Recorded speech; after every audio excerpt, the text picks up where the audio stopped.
Joining us, and welcome to our 2025 Stakeholder Forum. My name is Brad Pacheco.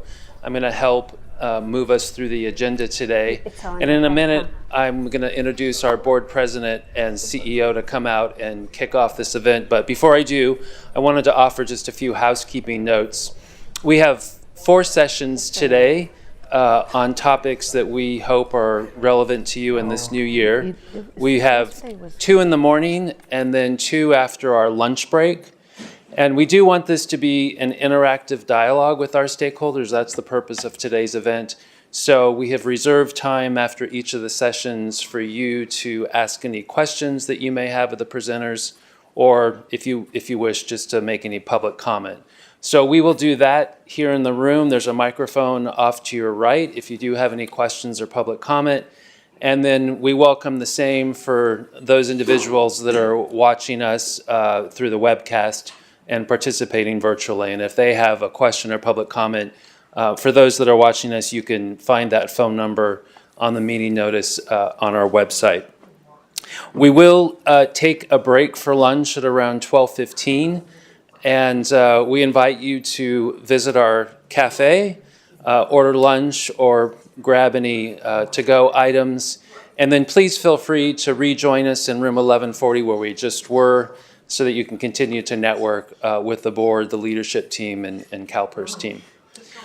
So with that, I'd like to introduce our newly re-elected CalPERS board president, Teresa Taylor.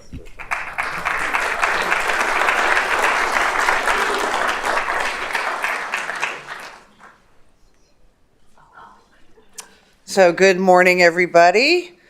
How is everybody's little networking? Everybody feel good now? Coffee up, sweets, everything okay, good.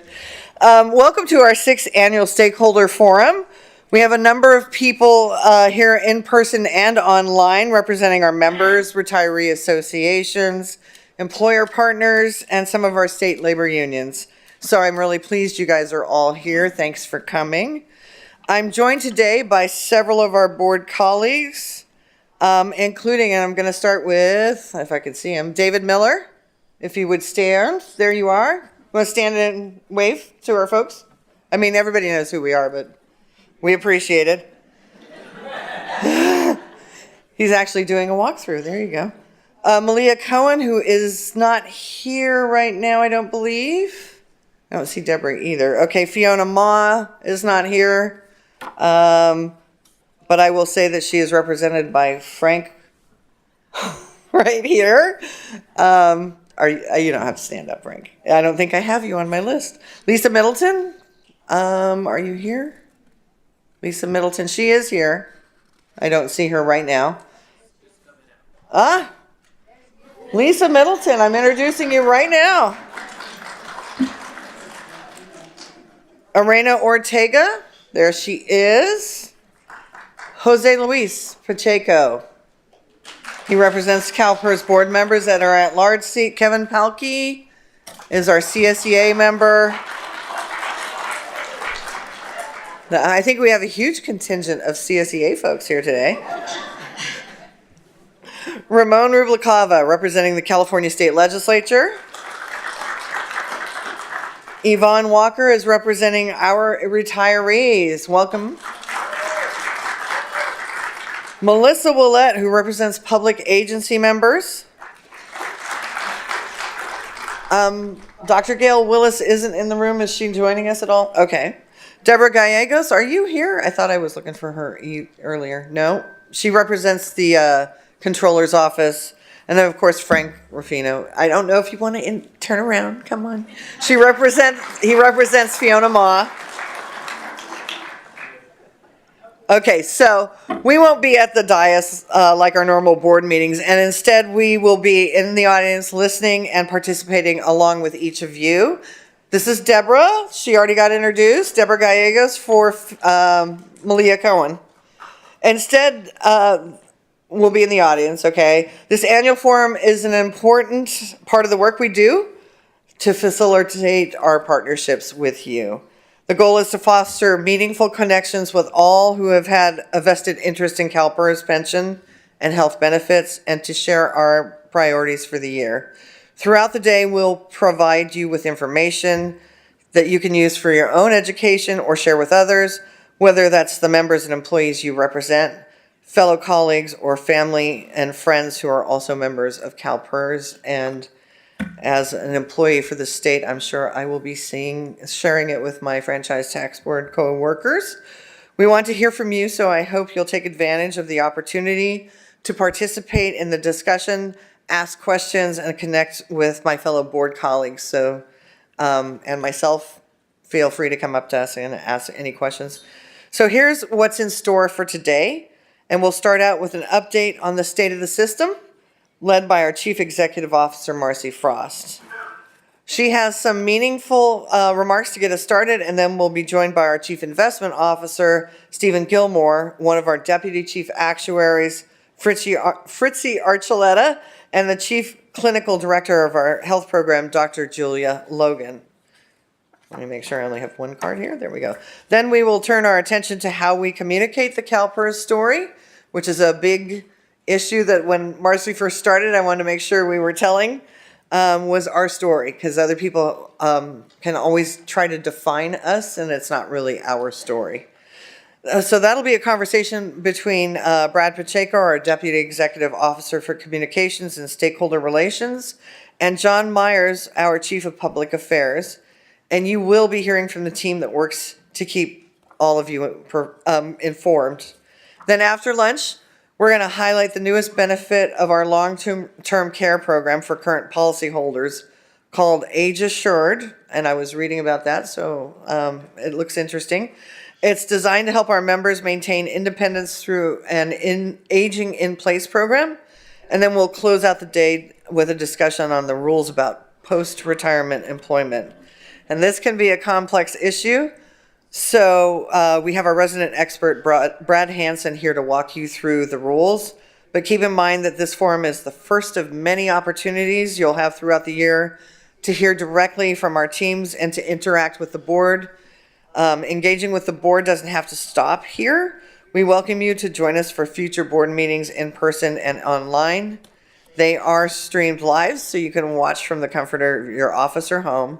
And then finally, to further enhance your education for CalPERS, we also offer a number of online classes, some in-person benefit education events throughout the state, And you can find more information on our website at www.calpers.ca.gov.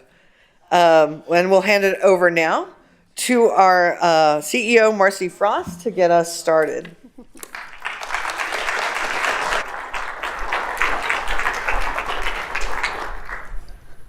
Don't need those. Thank you, and good morning, everyone. It was really nice having the opportunity to speak to several of you over in 1140, and we can continue those conversations at lunch today. I'm seeing some faces that I haven't seen at CalPERS for a while. Ted Toppin, hello Ted, it's been a while. David Takerts, he came back for a little visit, so good to see you as well. So we thought we would begin today with me setting the stage a bit. We will have Stephen and Julia and Fritzy come out, and we'll get into a lot more details about the generalities of CalPERS. I'll start there, and then we'll get into the details with the three of them. So it's always important to remember who CalPERS serves. That's the most important thing that we keep in mind when we are interacting either through the contact center or our employer account management division is interacting with our 3,000 public employers. So we have public agency members. Those are all the local governments, cities, and some counties. School members, you happen to be our largest membership group, so good on you. And we really enjoy that relationship, and I know that Deb Jenkins, I saw her here today, is just a really strong advocate for making sure that we understand the concerns that are happening within the school employees. We also have state agency members, active employees, obviously active employees, retirees, and interestingly enough, we do have one of the largest groups of inactive members. So these are individuals who are no longer actively working for a public employer, but still have money on account. And likely that money on account, because of the interest that it's accruing, there is no incentive really to withdraw that, even though they may or may not be vested. And then we are the largest public pension plan in the United States. And what's more important about that is not the $500+ billion portfolio. It's really the fact that we are the largest defined benefit system in the country. And what we stand for in taking care of retirement and financial security, you're going to hear us talk a lot more about that. And Brad and John will certainly share some of their insights and platforms that we think we can get that message out there. So for our employer community, again, there's about 3,000 of you. Those come from county offices of education, 4 school district offices, 452 cities and towns, 37 counties, the state of California, obviously, and then 1,004 districts and public agencies. And those range from very, very small special districts that have 2 or 3 employees to the state of California or some of our larger cities. Healthcare employers, state of California makes up the largest percentage covered by the enrollees or the participants of that plan or those plans. And then the balance of the members do come through public agencies and school employers. So what we pay to retirees, we call this a bit of the ripple effect. I call it more the economic engine that gets created. So contributions come in, contributions get invested, there's an assumed rate of return on those contributions, and then once you're done with your public service career, you have access to your deferred savings, which I call your retirement benefit. But this is just deferred compensation for our members. So your pension check, even though most of you have a very modest benefit, and we ask ourselves this all the time here in the state of California, how are people really living on this retirement benefit that averages between $35,000 and $40,000 per year? But it does have a significant impact on the local communities where you're spending your pension check. And 80% of the 804,000 retirees are still living in the state of California, spending those retirement checks in the communities where you live. So that does have a direct impact. Local government is paying contributions, but those contributions plus interest and now being returned in a pension annuity are being spent in those local jurisdictions. And it does have an indirect impact as well, helps to promote jobs and contributes to the local tax revenue. So we have about 1.5 million enrollees in the health plans, and what we're paying in health premiums does continue to rise. And we hear that loud and clear from several stakeholder groups, including a couple of you talking with me about this continued increase in cost, and is this really sustainable over time? It is an indication that not only at CalPERS, but healthcare costs continue to rise around the nation. But when you are CalPERS, we do have a very large platform, we have a very large voice, and we need to continue to be a lot more forceful about policy implications of pharmaceutical benefits is one example. Even though we don't control, the whole spending, here in the U.S., we certainly have a large amount of spending here in California, and we should be able to have influence over pricing. We should be able to, combine with other large purchasers like Covered California as an example, which Don Moulds and his team have done and will continue to do. But pharmaceuticals are continuing to impact the continued rise in health premiums. So that is an area that the team will be looking at. We are the second largest purchaser of healthcare beyond the federal government. And again, it doesn't really matter how large we are, it's what we use our voice, that large voice, to have an impact or an influence on. And it is why the team is really dedicated to innovation in the health plans. We have reference pricing, we have value-based insurance designs, but the team is really thinking about how do we get in front of the continued rise around pharmaceutical costs, and can we have this combined purchasing power of several larger entities or larger purchasers like CalPERS. So the source of income on the fund value. So we are up over $500 billion. Teresa will remind us that we were $500 billion not too long ago when we were 80% funded. Now we're roughly $520 billion and we're roughly 76% funded. So what's going on? So the liabilities are continuing to increase, obviously. But we did exceed the rate of return that was expected last year. That's up from the 5.8% that was done the prior year. So these are good indicators, moving us into a healthier state of the portfolio. But there are many factors that can impact an investment. And how many of you saw the work session or the survey that was done with the board yesterday? So a large number of you. So really understanding the risk appetite of the board will also help us to understand the factors that we can take advantage of within the market. Market volatility, you heard Howard Marks say, if you could do one thing, don't focus so much on volatility. So I'm not going to talk about volatility. We're just going to move on. Again, we're about 76% funded. When I got here just over 8 years ago, we were roughly 65% funded. So there have been improvements, but most of those improvements have to do with investment returns. 2/3 or about 60 cents of every dollar is coming out of investment returns, not directly from contributions. So the investment portfolio, very, very important. And I'm going to really dig into some questions with Stephen Gilmore, our new CIO, Chief Investment Officer, about his optimism around the future and where he sees CalPERS taking more advantages or more being more opportunistic in the advantages that we have, i.e. we're a long-term investor. We have good liquidity. We have access to markets that many others may not have, or access to managers that many others may not have. So what we really want to get to, so 76% is still, we have a balanced scorecard, 76% is still in the yellow zone.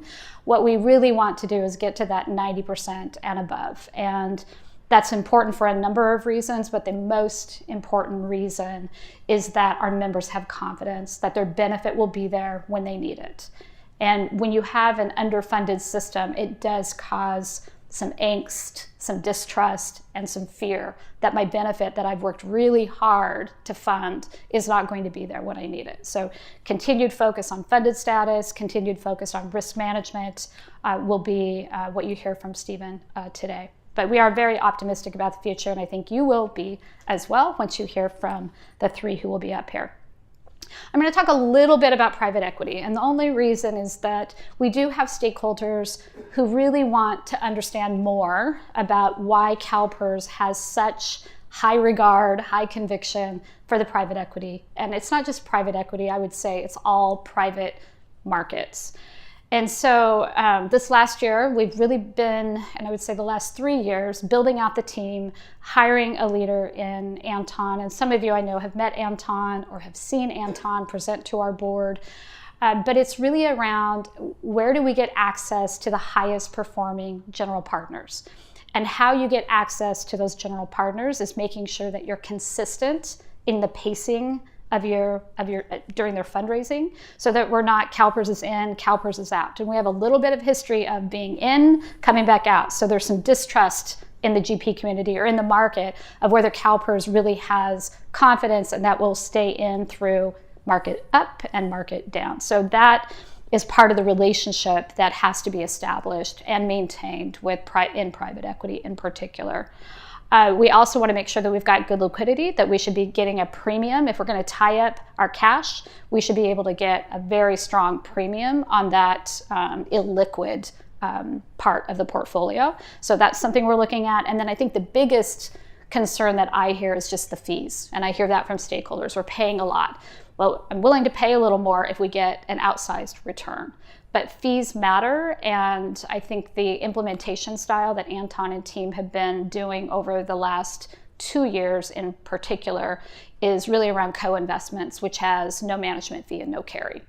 And so you'll hear more about that over time, but I thought it would be important to talk a bit about private equity and to congratulate the team. They were the highest performing private equity book in the previous 12 months, and that's the first time CalPERS has ever been there. So I just wanted to compliment the team a bit on that.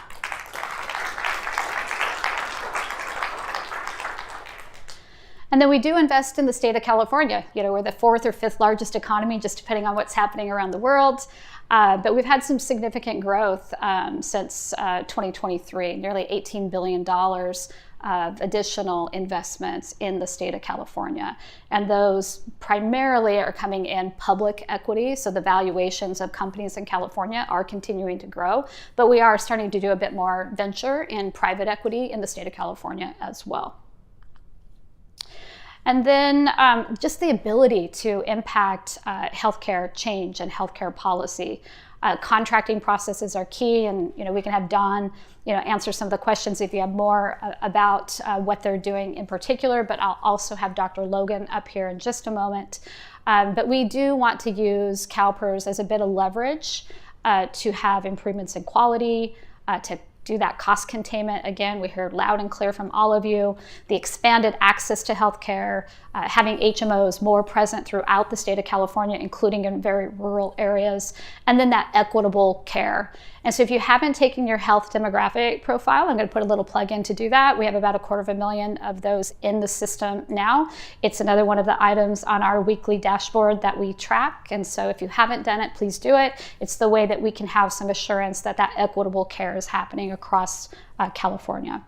And then the pharmacy benefit manager, that contract is up for review. Procurement is underway, and the team is evaluating the numerous responses that we've gotten, and we'll get the board makes the decision on that PBM, and we'll keep you posted as things develop. So for more on the 2025 priorities, we're going to get the real technical people up here. And also we're going to build in time at the end of this session so that you can have a Q&A. You can ask me whatever you want to ask me, and you can also ask the panelists. So if you could help me welcome Stephen Gilmore, Fritzi Archuleta, and Dr. Julia Logan.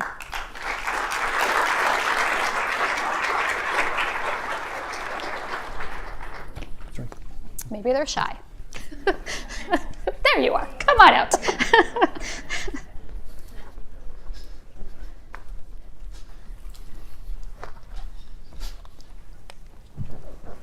Well, good morning. Good morning. How are you? Well, I'm going to start you all with a softball question, if that helps. Not literal softball, but just a little. So, Fritzi, why don't we start with you? So what's on the top of your to-do list for 2025? I would say for our office, for sure, it's a full review of all of our actuarial assumptions. And so you guys got a good head start yesterday, full day of the ALM process, which is great. We're also doing an experience study. And of course, once those decisions are made, we're going to change our focus to have a lot of stakeholder outreach to make sure that our stakeholders understand the effects of the decisions that were made. I know this isn't on the script. Sorry, Fritzy. Okay. I don't usually stick to scripts. So are you seeing anything in the experience study? You do this every 4 years. It coordinates with the asset liability management cycle. Is there anything that you're seeing in the demographic or economic assumptions? Sure. So yes and no. First of all, the last 4 years that we've now incorporated included the pandemic years.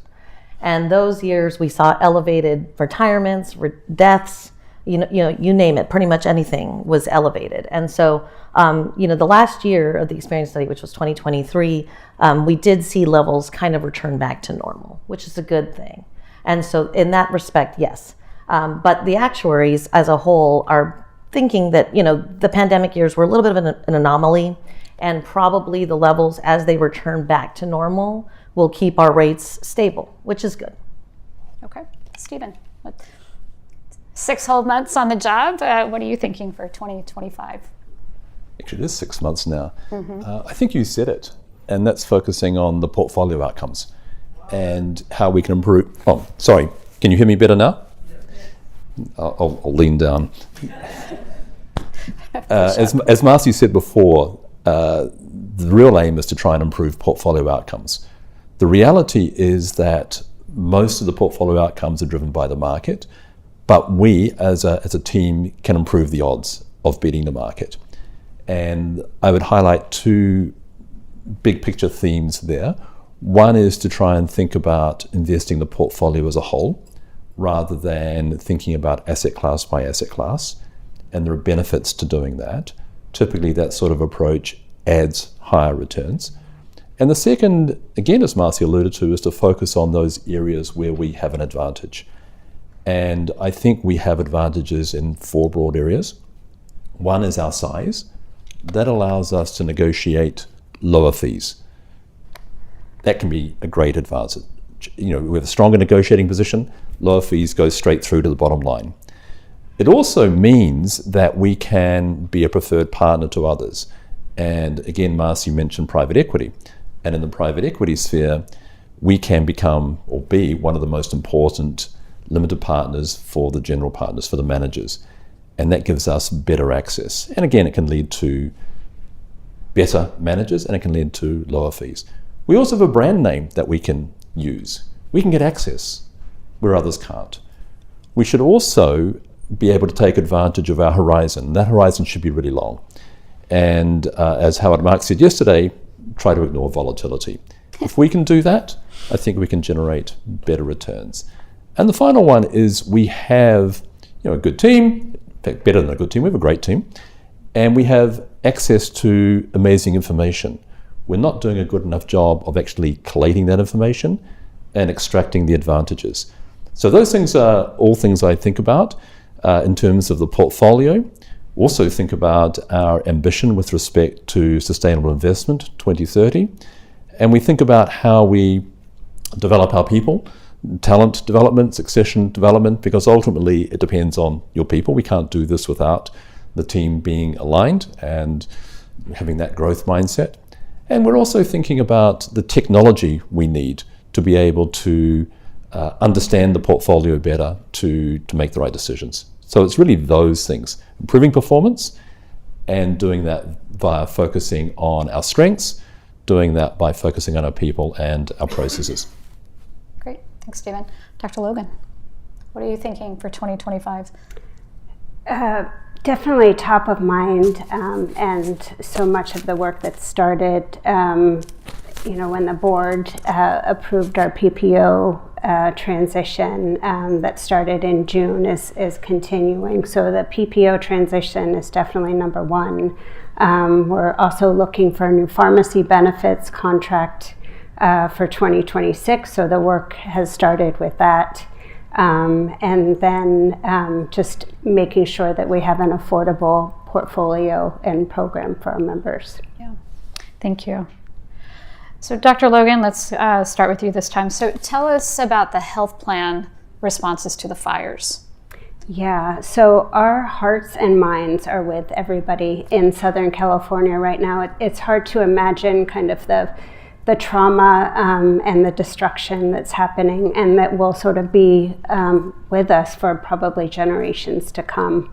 We've been in regular communication with our health plans and our pharmacy benefit manager. They've been updating us daily on sort of the being able to respond and having access to care. That's obviously really important during this challenging time.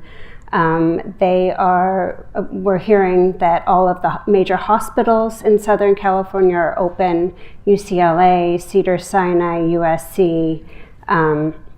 Those are open. Some of the clinics are closed. We did hear that there was a clinic that burned down in Pasadena. So the health plans, the health systems are also asking that if you can seek virtual care, please look for virtual care options.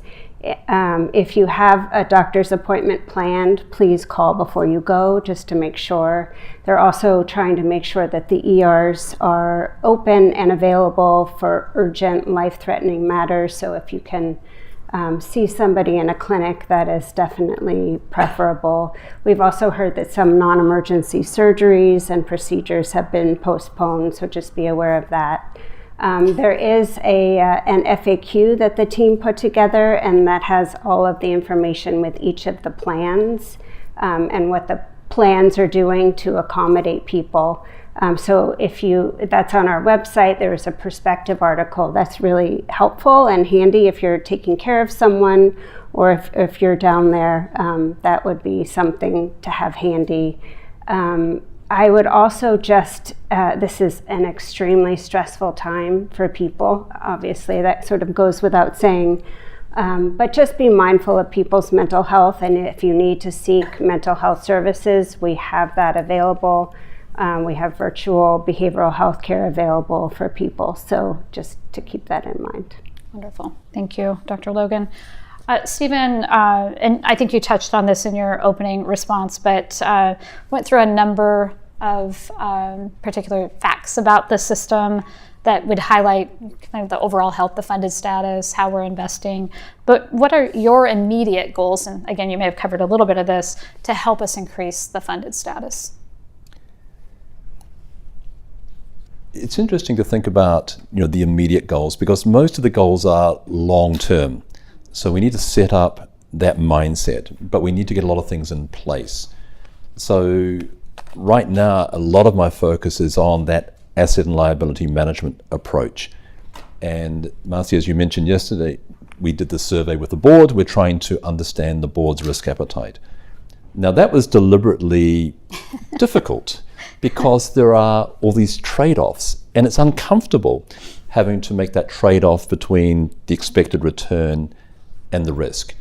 But that information is extremely valuable for the team, because we can then think about, okay, what does that mean for the types of portfolios we could be constructing? And where do we need to explore those tensions more? So that was really a lot of the focus for me, trying to understand the board's risk appetite and trying to take that risk appetite to construct the best portfolio. There will be a whole sequence of things that we will do. So we'll start with that. We'll look at building portfolios consistent with that risk appetite. We'll be looking at how much discretion the board will give management. We'll look at how we can be using that discretion. Again, looking at those areas where we think we have an advantage. We will also be looking at things like liquidity and so on. So those are, key priorities for me. They're short-term priorities, but they will set us up for the long term. Marcy and I are both co-sponsors of a really important technology initiative. What we've done in the past is to really look at best of breed by asset class. But that actually gets very complex when we've got all these different systems. We have to try and aggregate them to see the portfolio as a whole. And that's not an easy task for us. Also, we've tended to over-customize because people want particular views, and that makes it harder to keep supporting the systems. So we're having a big rethink on that, and we're trying to improve the information systems that we have. And I also mentioned, focusing on our people, our greatest strength, really. And we want to spend more time thinking about succession development, identifying people's aspirations, looking at what we need in terms of getting people into good positions to take on different roles if they so choose, and looking at those development needs. So those are all short term, areas of emphasis and areas of focus, but they also affect the long term. Marcia, you already mentioned the funded status. It's gone up from the low 70s to 75 last year, and with the performance of the market and the portfolio, it'll be a little bit higher than that. It might even be a little bit higher than 76. But of course, a lot of that is driven by what happens in the market.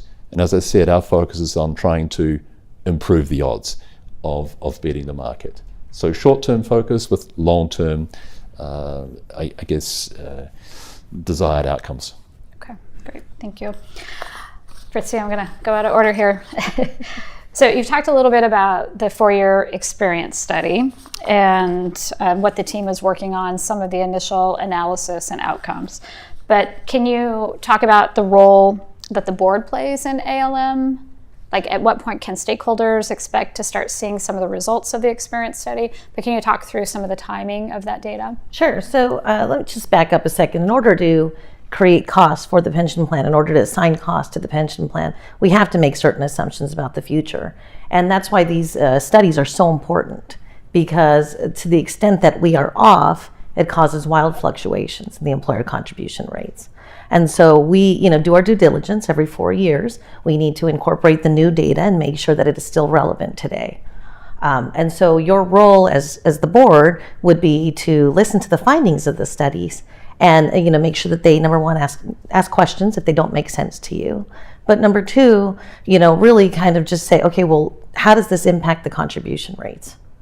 Luckily, what we're finding so far is that the experience study probably will not have as much impact. But the most important, and I just call it the grand poobah of assumptions, is that discount rate for sure. By and large, the biggest determining factor where the contribution rates are going to go. It depends on what the discount rate is dependent on. And so, you have to, figure out what type of risk. It's a big ask, but what type of risk is the system willing to take, and how large contribution rate fluctuations you're willing to withstand. Thank you. Dr. Logan, can you talk a little bit about the PPO plan transition, moving from Anthem, that was effective January 1. I know Kim and the contact center are still hosting a lot of phone calls coming in from the participants of the health plan. But can you talk a little bit about the issues that have been identified, and then how you, your team, and other teams around the enterprise are addressing them? Yeah, glad you asked about this, because like I said in the beginning, it's a thing that we're really laser focused on right now. So starting on January 1st, Blue Shield of California became the third-party administrator for all of our 400,000 PPO members, taking over for Anthem, who had been the third-party administrator for over 20 years. So a major change for us and a major change for our PPO members. In addition, we began offering a new care navigation and population health services for 240,000 of our basic PPO members through our partner Included Health. So not only do we have a third-party administrator change, but we also have a new front door for our basic members with Included Health. So obviously a big change. In addition, I sort of wanted to talk about why we made this change, because I think that's sort of important also. It creates broad financial alignment between CalPERS and our third-party administrator, Blue Shield. It will control costs over time and drive really important needed quality improvement. Our partners, both our partners, Blue Shield and Included Health, are accountable for total cost of care and the trends of those costs over time, which is actually really innovative in the PPO environment. So that's sort of part of the why.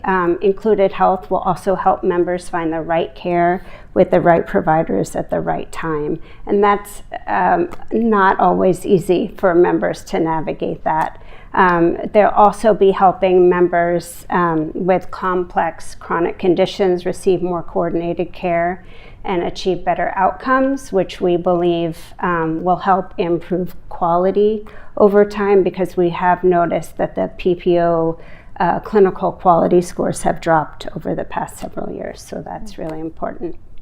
Can you talk a little bit about what goes into that score, the clinical quality score? Yeah. How is that derived? Yeah. So we hold our HMO plans and our PPO plans accountable for a small set of clinical quality measures, and those are focused really on population health measures that drive population health: diabetes, children's immunizations, colorectal cancer screening, and behavioral health measures. And so driving that change is not always easy, but very important because it can actually improve the health of our population. Yeah. What is notable about this PPO arrangement is what is not in it. It doesn't cut benefits and it doesn't increase cost sharing, and that's something that other purchasers have done over time, sort of in the name of efficiency. And we're really leaning into accountability and better, more coordinated care. So that's an important thing to note as well. One other thing is after June 1st, like I said, the board approved, or mid-June, I guess, the board approved our PPO change and the team started working on it. One thing that's really important is that the team, it was a very intentional and diligent work together across the three teams. There were things that we anticipated in terms of hurdles, but there were some things that we did not necessarily anticipate. And once you go through a big change like that, that's sort of where you see the change. So on 1/1, we noticed that there were some changes, some bumps in the road. So I wanted to go through that, and we have an action plan put into place. One of those things is that there were a surge of calls to the included call center. The call volume was very high, which has unfortunately led to very long wait times for our basic members calling Included Health. We know that this is unacceptable, extremely frustrating to members, and not consistent with the level of care. And you've been knowing that and been briefed on that as well. It's really not what our customers deserve. So like I said, we put an action plan into place. Most of these calls have revolved around primary care matching. So the name on the ID card doesn't necessarily match the primary care physician that members have been seeing in the past. The CalPERS team, the Included Health team, and the Blue Shield team have been working to decrease these wait times and add more available providers. So that's one thing. The other issue is some members have not received ID cards, or they've been lost in the mail. We have been keeping track of all of those members who have not received their ID cards, and we're making sure that they have ID cards. Just so members know, you can download a digital ID card. So a digital ID card is available through the Blue Shield portal, and a digital ID card works exactly as a paper ID card would. So if you don't have your digital ID card available for a doctor's appointment, you can use that on your phone. If you are a basic member in the PPO Gold or Platinum plan and you would like to change your primary care doctor, you can do so by going to Blue Shield, the portal through Included Health, through their website. But again, like I said, we're working on solutions to decrease wait time. So if you want to call and prefer to talk to a person, that can be available to you. Great. All right, thank you, Dr. Logan. So let's go back on ALM a bit, Stephen. And knowing that we were approaching the 4-year ALM cycle, Stephen and Scott Tarando, our chief actuary, we had them carpool out to the offsite together just to get the ALM process started at Stephen's fourth day on the job. Scott was trapped for 3 hours. Fourth day on the job, third day on the job. But we're right in the midst of the ALM cycle. And I know that you want to approach this a bit differently, but I think it would be important for the stakeholders to understand the approach that CalPERS has used historically, called the strategic asset allocation, versus a kind of a change in the way that you look at allocating capital through a more total portfolio approach. Can you just explain that and define that for people? Look, the traditional approach in the United States is to use what is called a strategic asset allocation. And in our case, we go through this process every 4 years, although we do an interim update every 2. The idea there is we look at all the likely, or what we think are likely investment outcomes by asset class, and we construct a portfolio. And that portfolio is constructed typically so that we think there's a good chance of beating the discount rate, i.e. that will lead to an improved funded status. When we do that, we tend to, I won't say confuse, but we tend to view together the discount rate, our risk appetite, and the asset mix. So we don't separate those things out. And it's not always clear that we're very deliberate about looking at that risk appetite that we have. But in any case, we go through this process every 4 years. We look at the actuarial study, the experience, and we come up with a portfolio. What then happens is all the asset class teams are given a target. So it could be private equity may have a target of, let's say, 17%. They go away and they focus on their 17%. And they go and invest to try and achieve that. They don't really pay much attention to what happens to all the other asset classes. And it could be that actually private equity is really attractive relative to the other asset classes, and we should have more than 17%. Or it could be that it's relatively less attractive and we should have less. But we're not actually doing that detailed work day to day to think about the relative attractiveness through time. It's almost like a one-off beginning of the 4-year period, and we just do it.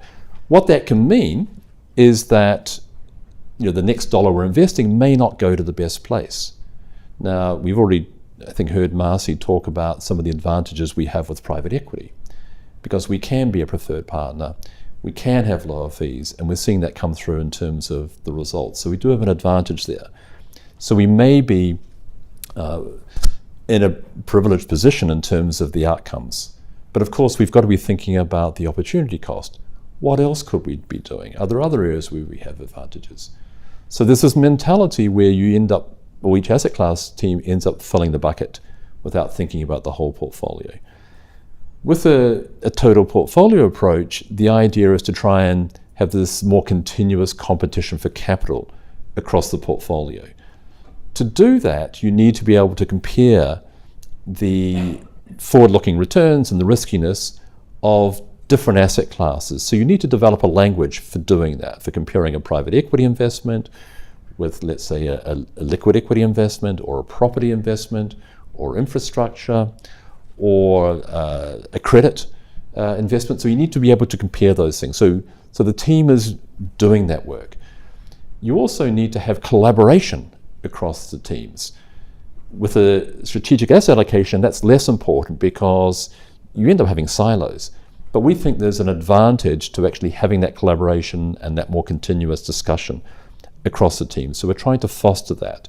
We've already taken some steps to change the way we implement our information barriers to allow sort of more physical interactions, and communications between the different teams. We've also seen historically those organizations that take this more joined up approach have delivered stronger returns, quite a lot stronger. There was a big study that was done by Willis Towers Watson Thinking Ahead Institute where they surveyed 26 large asset owners. We were part of that. And that showed that those organizations that followed that more joined up total portfolio approach had achieved returns of around 170 to 180 basis points. So that's 1.7, 1.8% per year over and above what an SAA would have done over the last 10 years. And that makes a huge difference to those compound or returns or the geometric returns or the wealth. And that would improve our funded ratio. I don't expect that, if we adopt a total portfolio approach, that it will add that much, but I would expect that it could add an extra 50 to 100 basis points.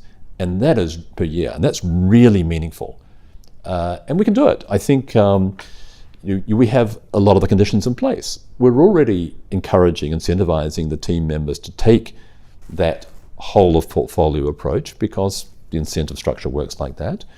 I've also seen a great willingness on the part of the team, to be open and to be positive about this move. We will be having a lot of sort of internal town halls and lots of questions. I actually asked people for a set of questions before a recent town hall we had. It was last week, and I had more than 3 pages of questions. After the 1 hour town hall that we had, I got more questions, so people are very helpful. So I see this high degree of engagement, so I'm very positive about the trajectory. It's also an approach that changes the accountability. Right now, with the strategic asset allocation, the board signs off on a fairly specific portfolio, and there are benchmarks for 11 different asset classes. And the team, the management team, tends to basically stick with those targets. And so the question is, who owns the targets? Because the team's recommending them, the board's adopting them, and the team tends to cling to them. With a total portfolio approach, the board is very explicitly charged with coming up with the risk appetite and then delegating some discretion around that. The board currently does actually delegate a lot of discretion to management, but management doesn't really use that discretion. I think with a total portfolio approach, that ownership and the accountability become much more clear. It's actually going to put more onus on management to explain what it's doing as well.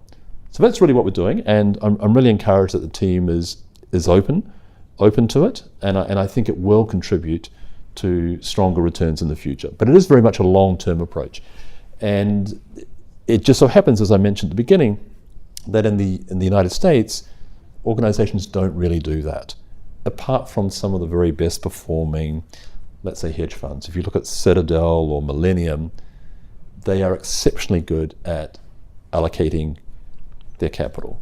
They're not asset owners, they're asset managers. It's a different field, but I would call them adherents to the total portfolio approach. Total portfolio approach is more common in places like Canada, Australia, my old organization, New Zealand Super Future Fund, also in Singapore. But it's something that's new to the US, and it's another area where we can be a leader, I think.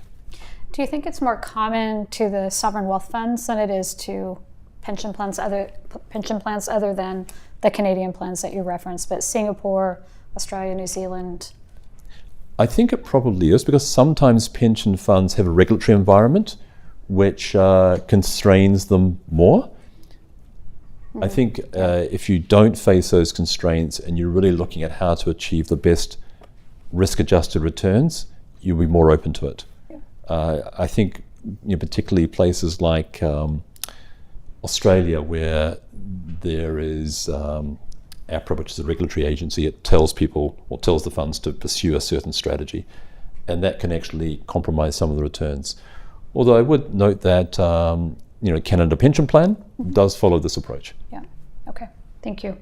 Fritzi, I've got a two-parter for you. So I know we get a lot of questions about the impact of PEPRA on employer and employee contribution rates. So how much of a factor would you say the increasing number of PEPRA members will have on employer contributions, say, over the next 5 to 10 years? And then how would you recommend that our employers factor those savings into their future budget? Sure. So first of all, it's really hard to believe that PEPRA's been around for so long. It seemed like just yesterday we were implementing all the rules for PEPRA, but right now where we sit, the system is over 50% PEPRA. We project over the next 10 years that it'll be over 90% PEPRA, which will be incredible. It is important to remind you guys that PEPRA was put in place and it serves to lower future contribution rates. So there's 2 components to your employer contribution rate. There's a component that pays for the future service that your members will be earning in the future, and then there's the component that pays for any misalignment of expectations and actual experience in the past. And so PEPRA will serve to lower the future costs. And so as your members go from classic to PEPRA, that normal cost component of the rate, that will trend down. But PEPRA does not do anything to address necessarily the unfunded liabilities in place, which unfortunately at this point in time is a large portion of the employer contribution Which rate. Stephen has to solve. Right. No pressure, Stephen. So those are the things that hopefully the asset liability management process will work out. But as far as it will tend to help the contribution rates. It will lower them, but slowly over time. So don't expect too much. But one of the coolest things out of the actuarial office that I've seen over my career is a tool called Pension Outlook. It's a free tool that sits on our website, and anyone can use it. I mean, literally anyone can create a free account. I joke, but I'm serious. I actually told my Uber driver about it one time, and I think he set up an account. So I haven't checked in with him yet, but I think that was a true story. Anyways, one of the features of PEPRA is that you can specify how many years you think it will take from your classic membership to turn over to fully PEPRA. It's preset right now to 15, but I think maybe the real answer is somewhere between 10 and 15 years, depending on what your organization turnover looks like. And you can see that over the next 30 years, how your rates will gravitate downward using that tool. So. Great, thanks. Thank you, Fritzi. I was just checking in on time. So this is for all of you, and Dr. Logan, we can start with you, but there's always some misperceptions about some of the work that we do here at CalPERS. So what are some things that you think that people don't fully understand or fully aware? Maybe it's not just an understanding, but an awareness of the work that you do. Yeah, so our biggest lever is our contracts with our health plans, and that is our relationship really mainly, is the relationship we have with our health plans. We do not have direct contracts with providers and provider organizations. I think that some folks may think that we have direct relationships with providers and clinics, but really our relationship is with the health plans. Yeah. Stephen, same question. I'm pausing because quite often what happens if people know where I work, they immediately want investment advice. And Has that happened to you in Sacramento already? not so much in Sacramento, but I don't tell people where I work. Well, they will know soon enough. They'll figure this out. But that's one of the things that comes up. But what I would say is that people often think that we have some advantage in short-term forecasting and investing. The reality is it's very hard to consistently beat the market in the short term because there are many thousands of highly sophisticated investors all trying to do the same thing. So for us, it's really trying to take that longer term focus and to think about how we can beat the market in the longer term, given the advantages we have. So I'd say that is probably one thing. The second thing is everyone wants to see you. I don't make the decisions about hiring managers. That's going to be the program heads or the investment directors or the investment managers. And seeing me is a waste of their time, really. I mean, frankly. Well, I guess at the high level, you'd have that relationship so you know who to pick up the phone to. But quite often people will want to maybe see the wrong person for the wrong reason. Yeah. Fritzi, same question. I would say that people often think that our work is boring and like extremely complicated, which it is really neither. It's really exciting. I've got to say, we deal with the actuarial team a lot, and these folks are so super engaged. Yeah. That we are, for sure. I mean, honestly, the team involved, they're great. I mean, we offer free services. We do consulting for our stakeholders. We wish more people would take us up on it. And we actually have a lot of fun, if you can believe that. But I think one of the biggest strengths of our office is that we're able to communicate these kind of complicated topics in ways that anyone can understand, and really we're there for you. So yeah. So how do you interact with our employers? So I know we have the Education Forum, and a lot of that content is really customized to public employers, although we do have some for members as well. But I know you have appointments set up there. We do. You have your actuaries assigned to certain employers, and they can call their actuary. Yeah, we've been anytime. popular on Zoom, so You've that's been been great. popular. We spend a lot of our time, doing Zoom calls Yeah. with employers, which is Great. super fun. And then we target conferences like the municipal finance officers Yeah. so that we can go out there and do one-on-one consults with our stakeholders that way as well. Great. Thanks, Fritzy. All right, so Dr. Logan, I have one more question for you, and then I have a general one to end it, and then we'll open up for Q&A. So talk to us about affordability. That certainly has come up. It came up in public comment yesterday. It came up in our breakfast this morning. But tell us about affordability and how you and the entire health team think about cost containment, not just in 2025, 2026, but where do you think we have some influence? Yeah, that's obviously a really important question, and one that also came up on the web chat, on your Yes, web it chat did. the Yeah, other day. you're right. So yes, top of mind all the time and part of our strategic plan, and one that we work on from many different angles. So we have our health plans, which I mentioned is kind of our biggest lever in terms of our contracts, and then our engagement and actions we take as an influencer in the healthcare market in general. From the 50,000 foot level, there are different factors associated with cost drivers with our HMOs, our PPOs, and our Medicare plans. The good news with our HMOs is that our year-over-year costs associated with our HMO plans have stayed relatively low. There was Kaiser rates in 2024, but in general, our rates have stayed pretty low and consistent with inflation and actually lower than medical inflation. And the reason for that is a few things. Our contracts with insurers are structured in ways that plans can't make excessive profits over with our contracts. Our plans, most of our plans are what's known as flex funded. So any claims that come over a predetermined amount and pre-negotiated amount are the responsibility of the plan. So that really incentivizes for our health plans, for our HMOs, efficiency and cost containment.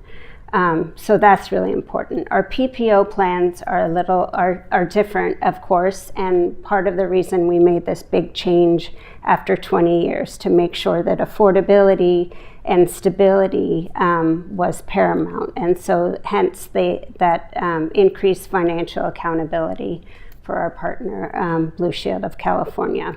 So that's the PPO plans. The Medicare plans are also a bit different, and we did see quite significant increases over the past couple of years. That is in large part due to the Inflation Reduction Act and some of the things that have been put in place with the Inflation Reduction Act.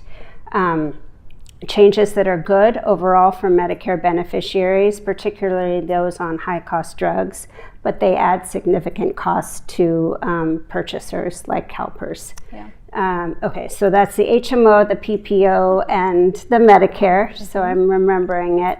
And then one thing that's been really hard across the board for our program is pharmacy. It's been, the costs and trends have been driving up in pharmacy, and one of the reasons for that is some big changes in medications over the past couple of years. So it used to be that very expensive medications were for very rare diseases. Now, very expensive medications are used for very common diseases. An example of that is diabetes. We have about 10% of our membership with diabetes. And there is this high-cost drug that's very effective, that's really impacting our program. And it's not only impacting us, it's impacting other purchasers across the country. So that's really where I see us as an influencer, is influencing the cost of drugs and how we purchase drugs. And so that's what's really exciting about our contract in 2026, is that we can really influence that market. We're also now members of the Policy Leadership Forum of AgeAssured, which is the independent clinical effectiveness review. And so we were able to participate in a policy forum around these drugs, around these high-cost drugs for common diseases. So we have a voice in the nation And we also have a voice in our own state with the Office of Healthcare Affordability. And Dawn is an ex officio member and able to have that voice at the statewide level. And the Office of Healthcare Affordability has set a cost target over the next few years. So that's another important driver. So we have our contracts and we have our ability to influence policy across the country. Yeah, thanks, Julia.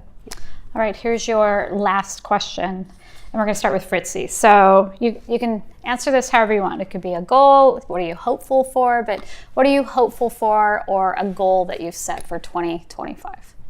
Oh, well, okay, there's a lot of things. But first I'll start with just... So you're willing to share. Yeah.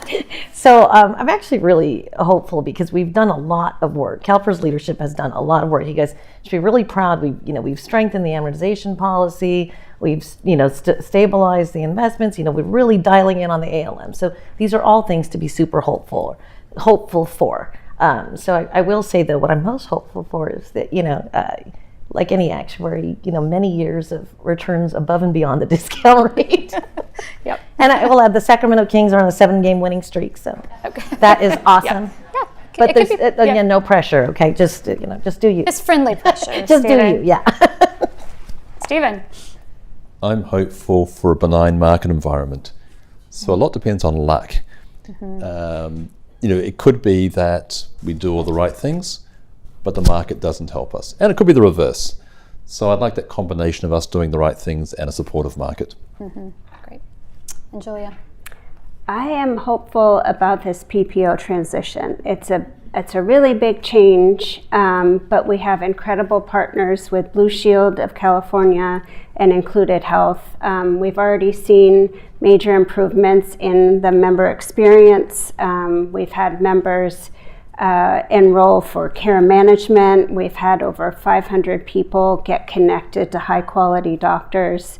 There's just quality improvement and member experience changes that are already happening. Yeah. And so that's really exciting that there's this real world impact after all of these years of leading up to this and work. And I just go into 2025 with humility and gratitude for all of the work that's been done, because it really just does take a huge team. So thank you. All right, thank you. Brad, do I turn it back to you for Q&A? Sure. And let's thank our panelists.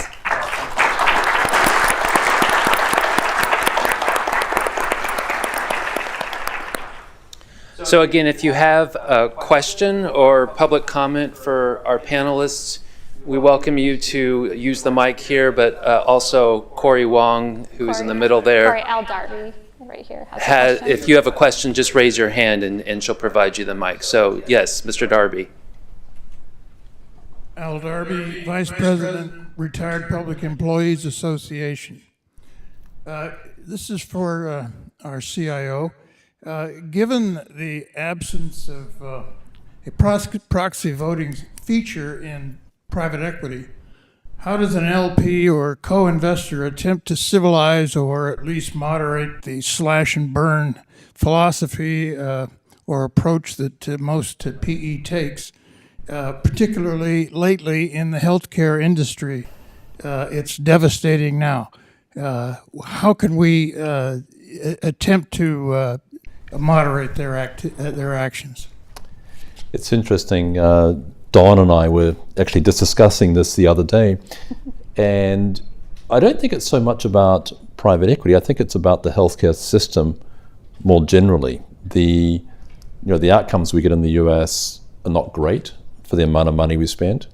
Yes, if you've got lots of money and you can buy the best, you can get the best, but the average outcomes are not good. So I think it's more a systemic thing rather than private equity related. And we have examples where private equity has done good things. So I think it's about stepping back and thinking about the system rather than thinking about your comment on private equity per se.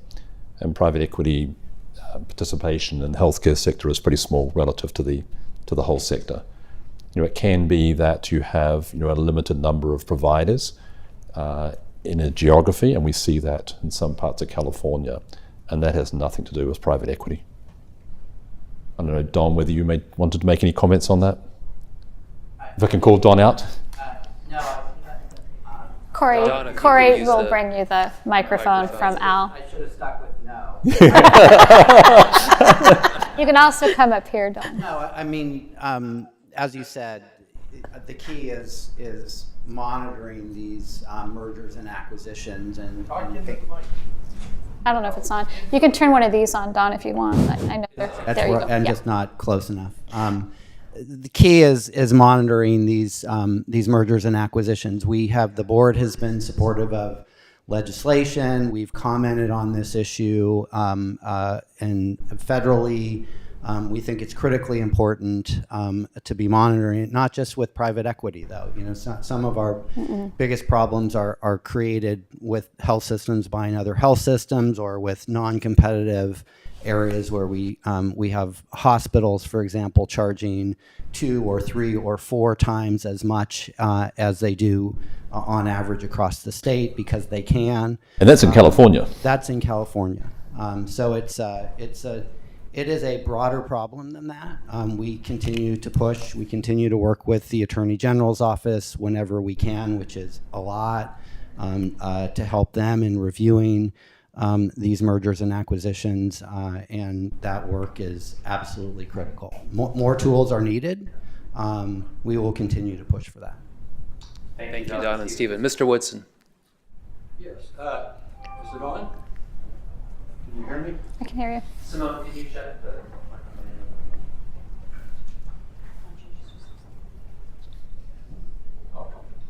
Turn it on. Okay, and I'll squat down. Larry Woodson, former chair of the Health Benefits Committee, California State Retirees, and still hanging around.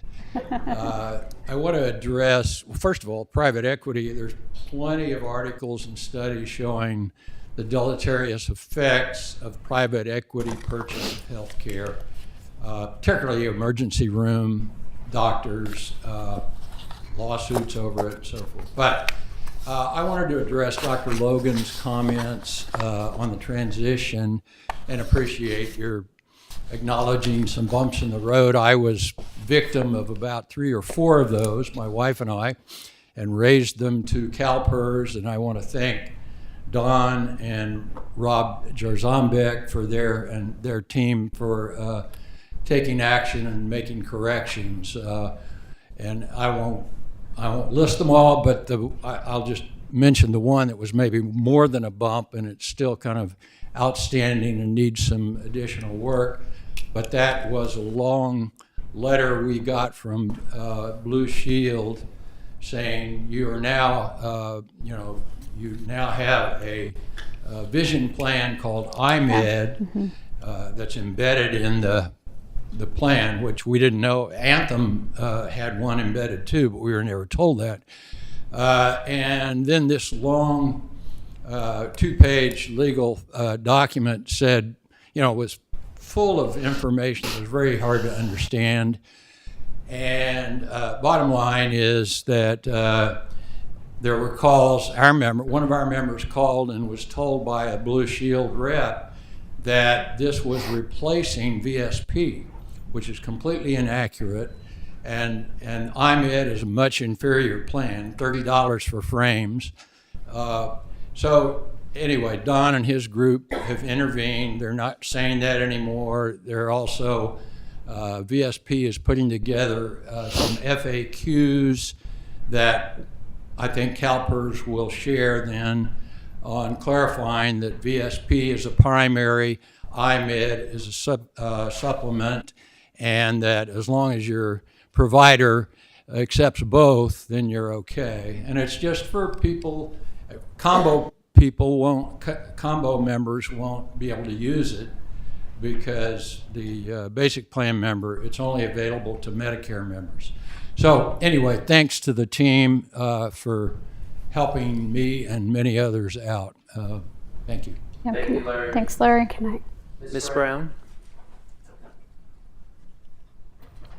Good morning. Good morning. Can you hear me? Great. My name is Margaret Brown. I'm president of the Retired Public Employees Association and also a former board member. I want to welcome Stephen Gilmore as the new Chief Investment Officer. I was here at the January board meeting, and I was very excited when I saw you and the Chief Actuary sitting at the front and addressing the board. That rarely happens, Scott. I don't know if Stephen just likes you or he's really looking at the numbers, which is very exciting to me. I thought the survey was amazing in what it revealed. Yesterday, I was not here. I watched it on the web, and I was really cringing at some of the questions and some of the concerns, and the fact that the board didn't even want to answer some of the questions. But it was very clear that the portfolio, as it's constructed, is high risk. It has high reward. But clearly, they don't understand the downside risk. When you ask the question, how long to get back to zero, it took a very long time for the board to even understand what that meant. And then their answer ended up being an average of like 36 months or 3 years, something like that. And that's really shocking when you know that the risk is much greater than that. So I wanted to ask a question. Based on the current portfolio construction, if we had a market correction, I'm not talking black swan, but a big market correction, how long would it take us to get back to zero based on the current portfolio construction? Let me first start with that question, because I also surveyed the internal team, and there was some confusion about exactly what the question was asking. And so I tried to explain that yesterday, but I think we need to do a better job of being more precise about what we're asking. I would say that the board and the internal team always know that there's this trade-off, but all you're doing is making estimates. So when we showed a chart of outcomes, we showed history. The forward-looking could be a bit different, and as Howard would say, it's probabilistic in terms of let's say possible future drawdowns. Now, one of the things we'll probably discuss as we go through this process is to think about, let's say, the expected loss in one of these bad events. Technically we refer to that as a conditional value at risk, but what we're saying is, okay, in one of these bad outcomes, what's the expected loss?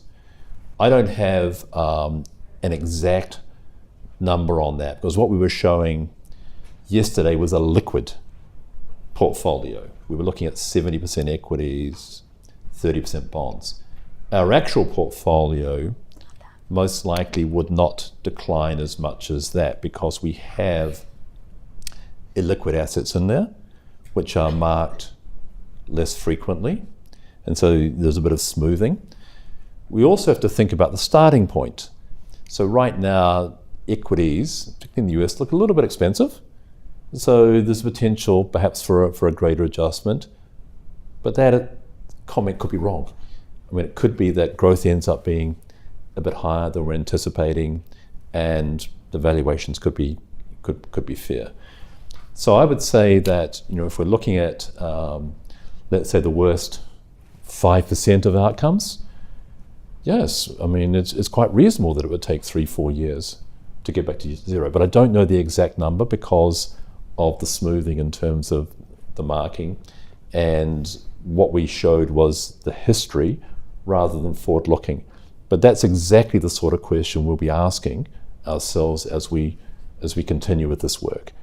Again, I'd just like to say that I appreciate the survey, I appreciate the discussion, because I think it's important that the board and stakeholders understand the downside risk with any choice as we move forward. I think what comes through is the board, has expressed, its appetite for taking risk, and obviously it's also focusing on, the implications in a downside. But there's always going to be tension between maximized return, minimized risk. That's the reality, and it's always uncomfortable making that trade-off. It's really hard. That's the job of the board. And of course, it's the job of management to try and inform the board as best it can. But ultimately, the board has to make the decision, so it's hard. I appreciate you putting it all out on the table. Thank you. Thank you, Stephen. Thank you, Margaret. Mr. Jones? J.J. Jelensik, otherwise known as Trouble. Yes. I'm a skeptic of private equity, but in part because of the valuation issue, depends on what the GP says it's worth. The secondary market says the GP has overstated it on average. But my question is, how do you risk adjust the return on private equity? And that's a long question, and I'm perfectly willing to accept a short answer if you agree to a longer answer at an investment committee, which might encourage people to log into an investment committee. But how do you risk adjust the returns? I think probably the best way of doing that is to look at the opportunity cost, or to be thinking about what we could have done instead of investing in private equity. Of course, your question's about the risk and the risk adjusting.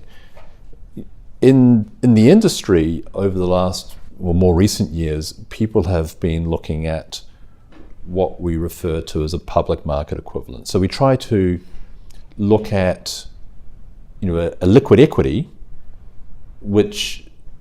exposure which is similar in risk to the private equity exposure we're getting. And that will differ depending on the type of private equity. If it's venture capital, where it's normally a much smaller company, it's probably going to be riskier than, let's say, a typical stock in the S&P 500. So you may want to look at a smaller cap index. If it's buyout, you've got to ask yourself how much leverage is being taken, and can we make that adjustment? There are ways of doing that. One of the trickier things, of course, is that private equity is marked infrequently, so the valuations are smooth. But in the end when it's sold, so you do have that ability to assess. I would also say that you may be skeptical on private equity. I think the philosophy of what's being done is a good one, because the owners via private equity can usually tailor the governance arrangements advantageously. They don't have to report short term in the same way that the public markets do. The question is, who gets the benefits? Quite often it can be the GP because of the fee structure. So we've been focusing very much on lowering those fees. And I think Marcy mentioned that our portfolio, private equity, has been the best performing over the last year or so, and that's obviously improved some of the longer term metrics as well. A big feature there, obviously in addition to trying to find the best private equity managers, is a more attractive fee structure. So yes, we've got to do a good job of finding the best managers, but paying less is a huge element in terms of getting those better outcomes. So I don't know, we can go through maybe more detail in terms of how we risk match private equity versus listed equities, but it's not necessarily that straightforward. And I can see we have a couple of our consultants in the audience, so we'll be testing some of these proxies with them as we go through the process. I thank you for the short answer. Look forward to the longer answer. Thank you. Yes, if you could state your name and affiliation, and then we'll move to the public comment line. Good morning, everyone. Good morning. My name is Jan Studer. I'm an elected delegate for the California State Retirees Association. I'm 78 years old.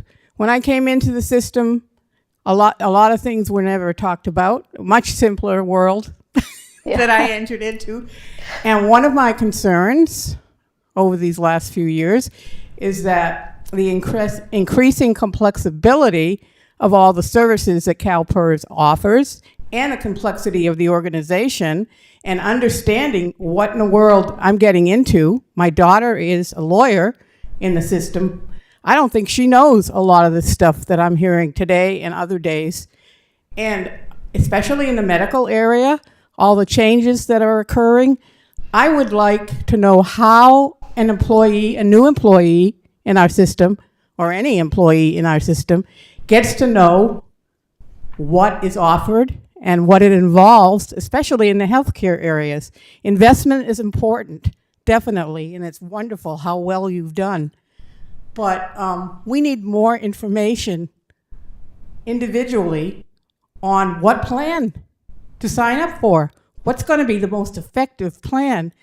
Geriatric care, I'm in that category now. I have no idea what the best plan for me would be. I mean, I can read, but I want an expert to advise me. And I'd like to ask that you consider that as part of your service plan. But I want to thank you very much for the I love the AI session yesterday. I want more on that, and I think a lot of the older people in the system would like that too. Great. Thank you. Thank you. Thank you. So let's check our public comment line for any questions or public comment. Ms. Forer, do we have any calls? We have no callers for this topic right now. Okay. All right, thank you very much. So we'll keep us on time here, and I just want to, if you could join me to thank Marcy and our panelists one more time.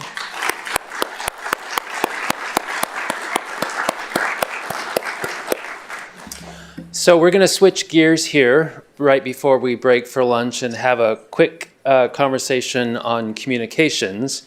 And I want to invite to the stage my colleague, John Myers. Yeah, good. You ate up plenty of time, so you should eat up more time.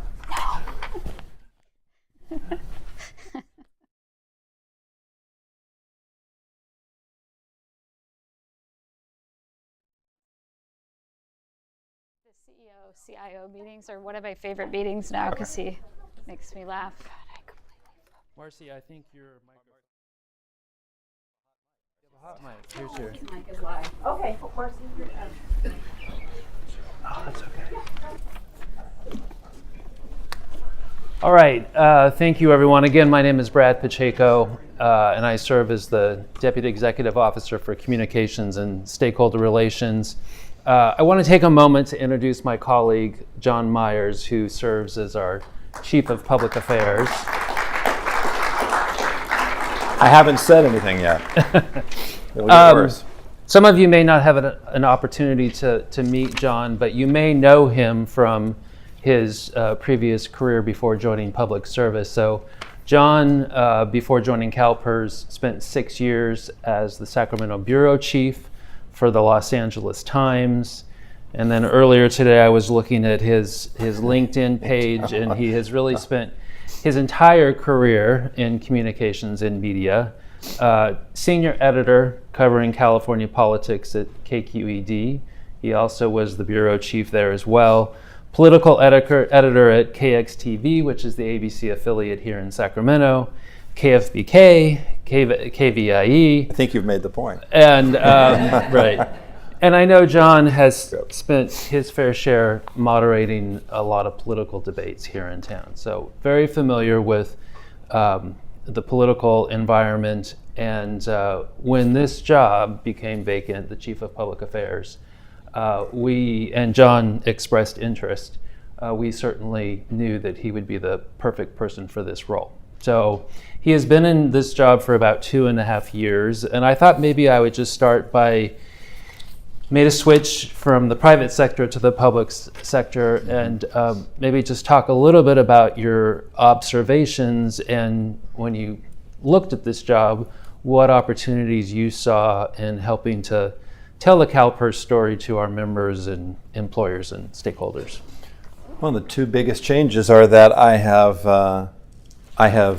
learned where everything is. I'm not lost in the building anymore, and I have weekends back, which were not something you would normally have in the news business. That's not to say that if something didn't happen on the weekend, we would be involved. Yeah. I think we were involved last weekend. No, I've been grateful for the opportunity and have enjoyed being part of the team, continue to enjoy being part of the team. I don't think the differences are as notable to me as the similarities. And we'll talk about some of this, I think, in a moment, just in terms of the communications of an organization like this. But when you look at what the news media needs to do more of and has not done as much of sometimes, and there are a lot of business challenges in the side of the news media. There's a lot of fragmentation in the way we look at information. But my entire career on that side of these conversations, sitting at the back harassing Brad and my predecessor Wayne Davis about things with CalPERS. But the number one thing I think in those jobs on the other side of the conversation, when you're covering government actions, public policy actions, is context, is some sense of like why this is happening, the world in which this is happening. And I think that's a lot of what we talk about, and I think that's what we have to continue to do more of, which is contextualize the work of the organization. Members need it, employers need it, taxpayers need to understand it. I mean, context really matters. And so, you know, Brad and I in the last couple of years have talked a lot about ways to bring more context to the conversations we have with our CalPERS audiences. How do we educate them more? I think I said in a meeting with Marcy at one point something about the old Schoolhouse Rock on television, that either misses you totally because you're on the wrong generation of it, or you know what I'm talking about. How a bill becomes a law. Come on, everybody knows that. But we need to do more of that kind of content sometimes. We have to kind of break down these complicated topics and explain them. So I look at the things that are similar more than the differences, which really are weekends, pace of information. So I know you and I have talked a lot about how the media landscape has changed. Yeah. And you spent your entire career there. And so maybe talk a little bit about, I think people would appreciate your observations. I know you express your frustration at times with me about how the media operates today, but also how our communications team is having to adapt to the change in the media landscape. Yeah, it's interesting to be on the other side of the conversation after 29 years on one side asking questions. But the number one thing which I put on this item on the screen to share with folks is, you know this as well as I do, so I'm telling you something you know. The information landscape is just a rapidly changing, evolving, restructuring, disintegrating some days kind of place. There's a real lack of clarity about where people are getting information and why they're getting information from those particular places.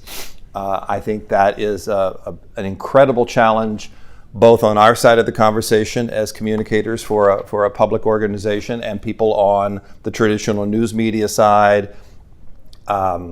You have people who spend more time paying attention to influencers on social media than they do what were historic, trusted places for information.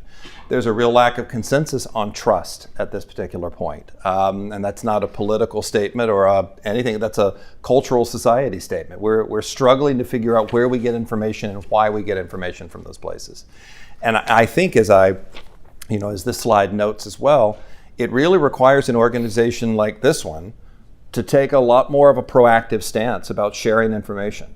That's not rocket science, that's not brand new information about being proactive, but being proactive is probably more important than ever because you don't have a lot of consistent partners in the news media or other places to share information and explain what you're doing. Context, clear expectations, I think are still very much what we focus on. And as I said also in my Schoolhouse Rock comment, there's a lot of education to this. I think some of the folks who spoke earlier, education about health benefits, education about retirement benefits, education about the work that the investment team is doing and why they're doing the work they're doing. So there's a lot of change in terms of how we are communicating this, but I think there's also consistency in what we are communicating. And I think we just have to be better and more focused on doing that. Yeah. I had shared with John when he came into the organization, because I've been here for quite some time, and there was a day when we would have 3 or 5 reporters sitting in the audience, and news organizations actually had a reporter that would cover CalPERS and CalSTRS on a regular basis. And then when we started to webcast, those people were no longer here. You didn't really know who was watching at the time.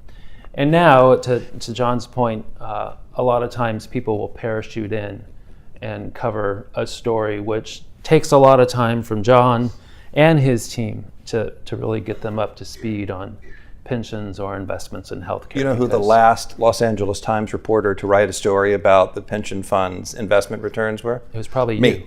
That was 9 years ago almost. So it has been quite some time, and you don't get consistency in the traditional news media. Yeah, absolutely. Well, you kind of talked a little bit about the obstacles and challenges that you see achieving our goals, but if you want to expand on that a little bit. Let's see. Maybe. Yeah, I mean, I think one of the things I wanted to talk about was a little bit of what I talk with the public affairs team a lot about, kind of where we're headed and why we would be headed that way. So the first thing that I think is that we have a really powerful tool that is not super duper new, but it is more valuable than ever, I would argue, and I'll tell you why, is email. Email can be frustrating if you're in a workplace and you get 40 emails while you go to lunch. But we've brought in a new tool for how we're communicating with email. You haven't really seen it when you get your emails geared toward active members or retired members. The emails look the same in terms of the design function, but the engine that is operating that is new. It's a new software system we're using. And I bring that up only because we're looking for tools that will let us get better at communicating with email. I would actually argue email is one of the most powerful tools because we can do a better job at getting at exactly what you need to know rather than what everyone needs to know. We can segment out, and we will continue to do more of this as we get better with the tool. Particular kinds of members with benefits and particular questions, we can know a little bit more. We don't know too much, don't worry, we're not sharing information in some bad way, but we can get more targeted and focused, and your time is valuable. And I think we want to get you the information you need in a way that is approachable to you. So email, I'm very focused on doing more with and doing it better. One email that we have started to put out that we send to everyone is a quarterly email on topics related to the state of the system, some of what Marcy and Stephen and Julia and Fritzy talked about today. We actually have one that'll go out soon. I had a hint to Marcy. We've got to talk about the email that's going to go out soon. But we're trying to send those out every quarter, and the goal is to kind of step back and look at the system overall and tell you about trends or tell you about the things that we think are kind of the largest takeaways of how the system is operating. The CalPERS website, boy, that's a big conversation. Let's skip the CalPERS website. Let me come back to that. That's fine. Go ahead. Yeah. We continue to look at ways to improve our digital newsletter perspective. Some of the folks who work on it, my team back there, Allison Mraz and Karen Wilkinson and others are back there who put that together for you all the time. You'll remember that was the paper newsletter that moved into a digital format. We're looking at some visualization changes to that. And also I want to continue to look at the content of that and make sure that we're giving you what you need. And then we've talked a lot about communication ideas, not only by platform, and that's what email is, that's what website are. I call those digital platforms, but also by language and audience. We've had some experimental first conversations about non-English communications over the course of the last year. That can be challenging in a lot of ways, but we know a lot of our members and their families come to us without English as their first language, and we want to make sure we find ways to bring information about what we're doing there. And audiences, you heard that earlier in terms of active members versus retired members, those who have health care, those who are school employees versus contracting local government agencies. There are some distinctions there, and I think the more we get better at that, the more we really get engagement with our members. And honestly, that's in any communications these days, whether it is what we do now or what I used to do or other people, it's engagement with an audience that matters. It's not just about passively giving the audience information. It's what does the audience want? How can the audience engage? How can the audience respond? How can we be responsive to that? And let me just add a little bit about email, and we'll get to this question a little later about how stakeholders can help us. But it's great moving into these digital products. We can go right into people's homes, into emails, but we can only do that if we have your members' email addresses on file. And there's a large portion of our membership that haven't registered for a CalPERS account where we don't have their email. And so if they're not getting an email from us and we're not printing a newsletter to them, they're not hearing from CalPERS. And that's problematic for us. And it's something that John and I have talked about, is how to make sure that we can access that population. So I think one request from all of you that represent your members is have them register for a CalPERS account so we have their email. If they don't want to do that, I think, I'm looking at Kim, I think they probably can call our contact center and provide us that contact information so that we have it. But it's something that we've been looking at, and we really want to make sure that. And register with a personal email address, Correct. Not your work email address. And don't use the same email address for two people in the family. Because as we're trying to get information directly to people, we have found that some people share an email address. And my family's got one that we all share, but we all have different ones too. My kids don't care about email. But it's really important to have an individual personal email address. That's the way we can communicate with you. Yep. And CalPERS obviously is a place that we get a lot of that in. And I see Corrine, who is the chief of our contact center, and so maybe in the Q&A you can add to that, because I'm sure you have some observations. So let's talk about the CalPERS website. Let's do. A little bit. Please, please, It's, tee us up here. At times it's been a source of frustration, we understand, from our members. I see you, JJ, waving at me back there. But it's an extremely important tool, and we've talked internally, now that things have moved to digital platforms, our members have, a few options. They can call our contact center if they need a question answered. They can walk into a regional office. But their real source of truth, their Bible, if you will, is the CalPERS website. That's where they get their information.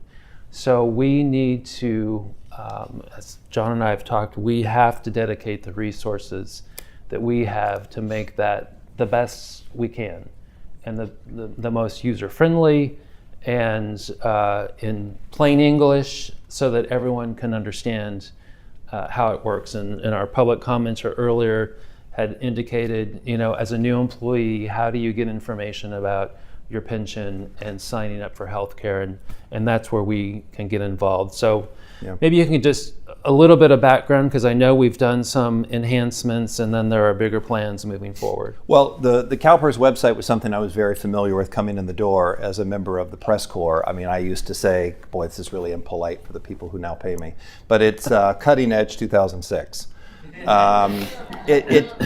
Now, having said that, no offense to Brad. See, now I'll have to buy Brad a cup of coffee. But part of the challenge is that the website has to meet different standards, different audiences in a way that no other state government website has to.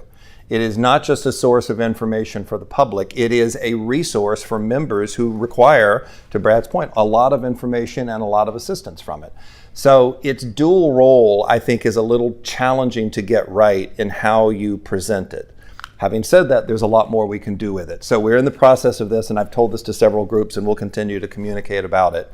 We're in the process of doing small changes first, much bigger changes later on the CalPERS website. Some of the small changes have already happened. A few are going to happen in the next couple of weeks, we hope, knock on wood, where there are more cosmetic changes about some of the headings, some of the tables of content. You'll roll your cursor over it, it drops down and gives you more information. But we need to do a lot more with it. And I will just tell you more than you probably wanted to know. There's challenges in documents that we upload that are PDF versus things that actually look like a website. There are requirements that we have to do as a state workplace and all of our board meetings. But then we need something that's more responsive to where people are spending their time online today. All of you know that the number one place people are going to check out this website is going to be on their phone. And it has to be responsive to that mobile look. It doesn't say, that's not to say that it doesn't have a desktop use and a laptop or a PC that you've got in a home office. But the number one place that people really need to understand this website has got to be on that device. And it's got to look right. It's got to function right. I am going to shout out to JJ for a moment because he and I both have one of the same concerns. The search engine has to work more properly. It has to actually find what you're looking for more often. I hear that, by the way. So these are all parts of the conversation that we're doing. It's going to require a heavy lift, both of our team on the communication side and our friends in the IT side of CalPERS. But we've got a lot of ideas. We need to continue to talk to a lot of our stakeholders. So I think as part of a stakeholder forum, I would say, let's start a conversation and keep that conversation going about what you want out of the website and what we can do to make it better. It'll take us some time. As this says, we've got bigger changes coming next year probably. We're going to be in a real listen mode and planning mode. It takes a lot of work to really redo this site and to do it right. But we've got to get it right because it is essential, I think, to what you need as members and what employers need. And we got to get it right. So. Yep. And I think the enhancements that you talked about before this 2026 look is probably around February. We'll roll those out to the stakeholders and to the members. Yeah, we're working on a few of those right now. We've got to get them right, and they've got to work. And so that's still kind of the work that we're doing. So you mentioned stakeholders, and I think that's a good segue. We obviously can't do this all by ourselves. And I think there is an important role for our stakeholders in helping us tell the CalPERS story. So if you could just talk a little bit about what that role looks like in your mind. Yeah, and I also would love to talk to as many of you as possible. I'll make sure you know how to find me and we can continue these conversations. The first one is sharing what you know and what CalPERS is doing. Social media is a powerful tool, but it's really only powerful when people amplify messages. So if there's something that you think that you want to amplify that we are talking about, help us, get involved, follow us, link to it, connect with it. A lot of what we are doing right now, and everyone is doing for very understandable reasons, is talking about what the impacts of what's going on in the Los Angeles area, how you can get more information, how you can help. The Public Affairs team and I talked today about, can we put up something for members specifically about helping you know places that you can go help, money you can donate, things that you can do. Our first line of communication on that obviously has been about our regional office in Glendale that has been closed, of course, as we've had team members impacted. But it's another example of how you can see information about what CalPERS is doing and help us share that information, of course, now more than ever. We want to talk about new ways to communicate about our retirees and the retirement journey. I mean, I came in the door, really fascinated by the one thing that CalPERS makes, is it makes retirement security. It is the thing that we make for our members. And talking about what that retirement journey looks like and talking about what retirement means and a secure retirement means is a valuable part of the story. We want to do more of that, and we're probably going to ask you to help us with that. Ask our members to share their retirement stories. We did that a little bit. There's an article on our Perspective site now that was kind of a first look at some of that, but we're going to do more. We're going to use video. We're going to use text. We're going to use a lot of ways to try to give you a glimpse at what our retired population does and what it means to have a secure retirement. And then, last and certainly not least important is misinformation and disinformation are rampant everywhere. It may have been historically that people didn't like the way that an entity like CalPERS was portrayed. Oh, well, you don't say enough good things, or oh, you say our discount rate is this, or you say our unfunded liability is X. The problem of misinformation and disinformation, as you know and you have lived in recent times, is everywhere. So do your part to help combat that by helping us tell the message contextually, accurately, reasonably, and not falling prey to all of that information. I would actually argue, I know there was an artificial intelligence AI conversation yesterday. I would actually argue, I've not actually told anybody this, so this is kind of just off the top of my head, but I would like to find ways that we could harness the power of AI to help us bat back misinformation and disinformation. I mean, there are a lot of places that we just simply don't have the eyeballs and the time and the ability to look at. But AI could help us find those messages that are distorting the truth, and we should do a better job with that. Yeah. I was going to ask, because we did have that session yesterday about AI, maybe talk just a little bit about the team that you operate and their functions so that everyone has an understanding of the resources that we're putting behind these communication efforts? Yeah, we have a great team. I'm very lucky to be a part of that and to have come in and worked with a lot of talented communications professionals. We do traditional public affairs work for a state workplace, news media, but we do a lot of other things. We have an incredibly talented video team, an incredibly talented design team for visual communications. We have an incredibly talented team of media information officers who are great writers and know how to communicate there. We work on articles that for the website. We work on email content. We have kind of a full service shop, and we also do work for internal communications when we have time for that as well. So we really do have the tools at hand to do the work we need to do. And the challenge is just making sure we are consistent with those messages, and that we connect with stakeholders and our audiences to see what they want. Yeah. Before we go to questions, I want to ask one last question of you. And in recent months, and some people may be wondering how we're responding, CalPERS has come under challenges and attack around our role in looking at climate risk, our role in diversity, equity, and inclusion. And we have a role in helping with that communications. Maybe you could talk a little bit about our approach and how we're telling the CalPERS story in those areas.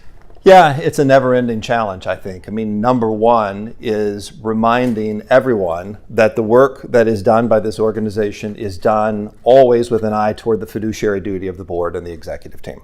That is the number one thing. And so the things that people talk about that we do, whether they're climate, whether there are other initiatives, they are done through the lens of fiduciary duty.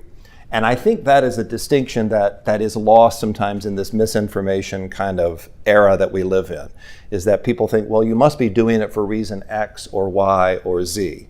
And the reason is the fiduciary value to our members and returning those long-term benefits to members. So when you look at climate change, as we've talked a lot about, we look at these climate change issues through this lens of the risk of a particular investment. What's the benefit? What's going to happen to the investment long-term? We have to continue to draw it back to that fundamental topic. And then in these other issues that come up for us, I mean, they are what people are talking about in the world, but we have to know how they impact the long-term value of the investments that Stephen and his team are making. And we have to explain to people that there is a connection. And were we to just put blinders on and not pay attention to the way the world is, then the leadership of the organization would not be doing its duty to members.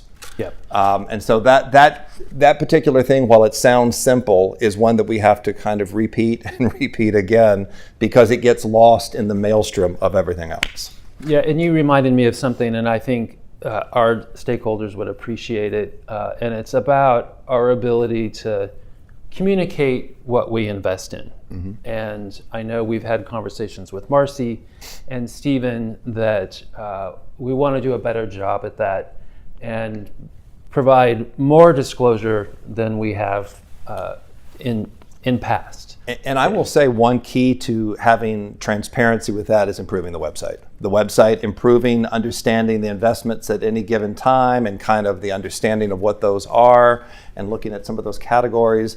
We, quite candidly, have not done a good enough job at that, and we need to do better with that. So that's one of the things that will get better when we get on this website journey that we're on. Good. Last question, and the one that Marcy asked the other panelists, is just your goal in 2025 for communications. Oh, I thought you were going to be my personal goal. More sleep, less ESPN.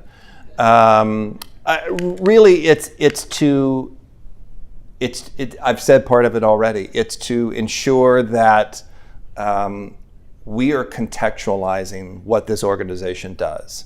I often tell people that the what and the where and the when are fine, but the why is really an important component in that age-old question of how you share information.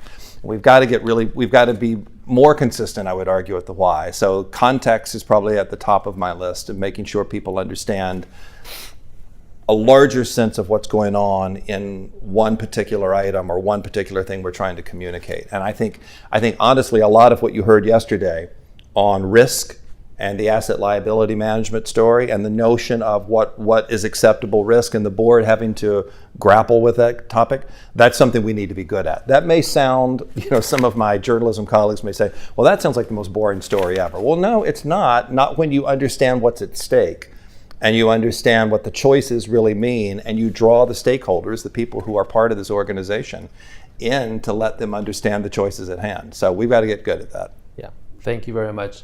So we want to make sure there's time for networking over lunch, but I want to open it up. Yeah, we don't want to slow you down to lunch. If you have any questions for John or myself around communications or any public comment, we have the mic here and Corey's available. If they're about search engine, I got it.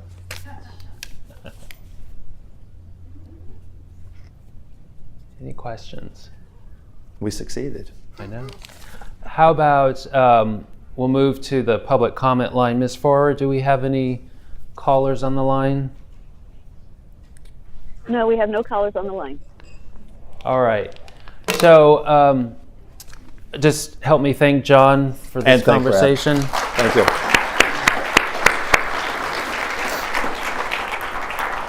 We're going to go ahead and break for lunch. Again, we have the cafe if you want to purchase lunch or grab and go items.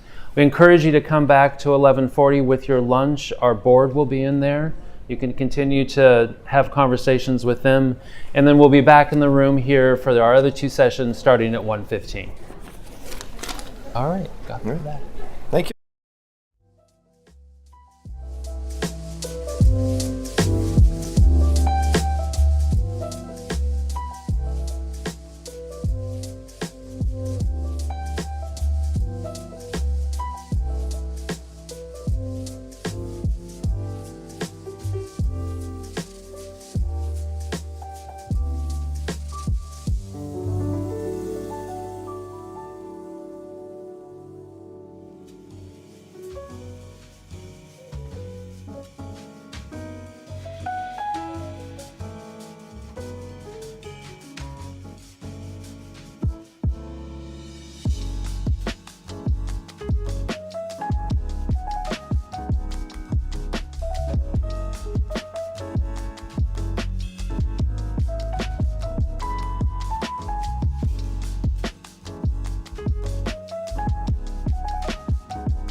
Everyone, if you want to take your seats, we'll go ahead and get started.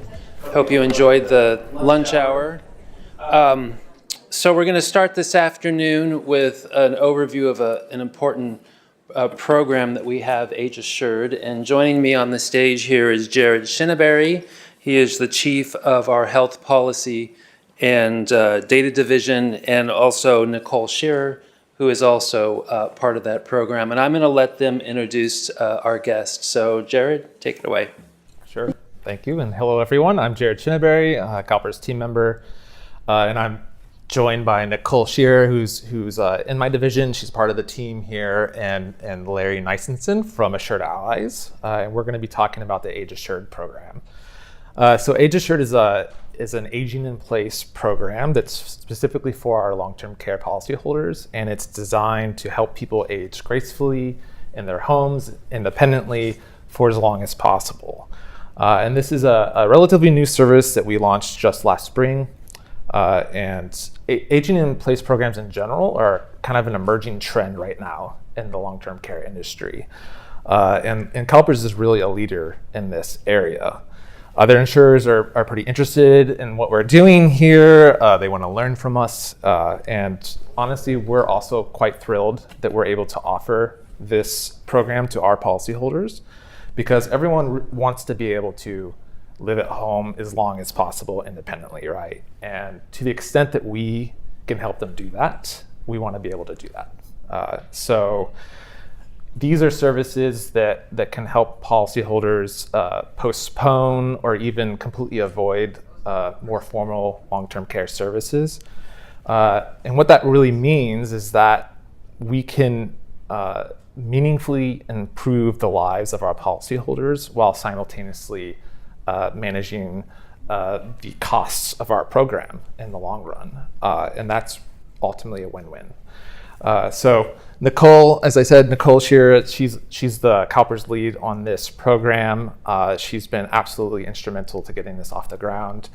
So I'm going to hand it to her to provide a little additional background information. Thanks, Jared. It's definitely been very collaborative and a great team that we have working on this. So again, Nicole Shearer, a CalPERS team member with the long-term care program. This aging in place program that we have for our long-term care policy holders, it's come up a couple of times in past board meetings, really as a core tool of improving the sustainability of the program. And then, as Jared mentioned, simultaneously improving the lives of our policy holders. Most recently in September, the board inquired again about the program, so we decided the best approach would obviously to bring Assured Allies here to go over the program and how it's helping our CalPERS population. But before I hand it off to Larry to go into this amazing presentation they have, I wanted to provide a little bit of background into how we got to this point. Because it's been over a couple of years, the CalPERS team, a couple years ago, I should say, the CalPERS team embarked on exploring aging in place options for our population. And the goal was to explore innovative programs and ways to help people age gracefully and live comfortably in their home longer. So the team conducted an RFI and RFP and spoke with a few prospective vendors, but ultimately Assured Allies was selected as our partner. In March 2024, CalPERS and Assured Allies, we executed our contract and then launched the AgeAssured program just a few months later in May 2024. So it's really been about 8 months that this program has, since it's been launched. A little bit of background, because there is an eligibility component to it. It's geared towards policyholders 75 and older and not yet on claim. And what that means is they have not begun using their long-term care services. And the average age of our population, our policyholders, is 78. So this really encapsulates a majority of our population that is eligible for the program. And the best thing is that it's at no cost to the policyholders. And we have seen substantial engagement, like I said, over the last 8 months. with our overall response rate far exceeding industry standards. And so it's really exciting to see this level of uptake so early on, and just reaffirms our policyholders and our population's desire for this type of program. So that's been really exciting, and we continue to only see that continue to grow. So again, we want to thank Larry, obviously, for coming, as well as some other Assured allies, people, for being here with us today. Larry is the Chief Commercial Officer at Assured Allies, and he's been with the company for a little over 3.5 years. He leads all of their new business initiatives, including the AgeAssured program, and has more than 25 years of experience in the leadership role with the insurance and financial services industry. So that's my spiel, and I'm going to go ahead and hand it over to Larry for this wonderful Nicole. presentation. Thank you. Great introduction. And hello, everybody. We're excited to be here today. I've got some of my coworkers with me in the audience, and I have to say, I spend a fair amount of time speaking to groups, talking about aging, talking about the opportunities. And as we were building this deck and meeting with Jared and Nicole and the other leadership, we started to get even more excited about this presentation, because we're going to talk through this incredible program. And it all is around what we define as successful aging, right? We want to help people take control of what their own aging experience looks like. And we're going to really do so through 5 different segments today. We're going to talk about who Assured Allies is. We're going to talk about the AgeAssured program. We'll look at CalPERS program highlights. And as Nicole mentioned, we launched not all that long ago, but we've got some really encouraging statistics that we want to share. We'll talk a little bit about the policyholder journey, what that experience looks like. And then finally, we'll talk a little bit about what you can expect in 2025 and how we look towards the future. But it would be really important, I think, as a starting point, to understand what the mission is of Assured Allies. As Nicole mentioned, I've been in the industry it's going to be my 30th year, and so this gray hair is well earned through an industry that has faced some interesting challenges over the almost 3 decades that I've been. But one of the things that has remained a constant is that the insurance industry always should be striving. I'm not saying we always hit it, but the insurance industry should always be striving to give people opportunities to live their best version of their life.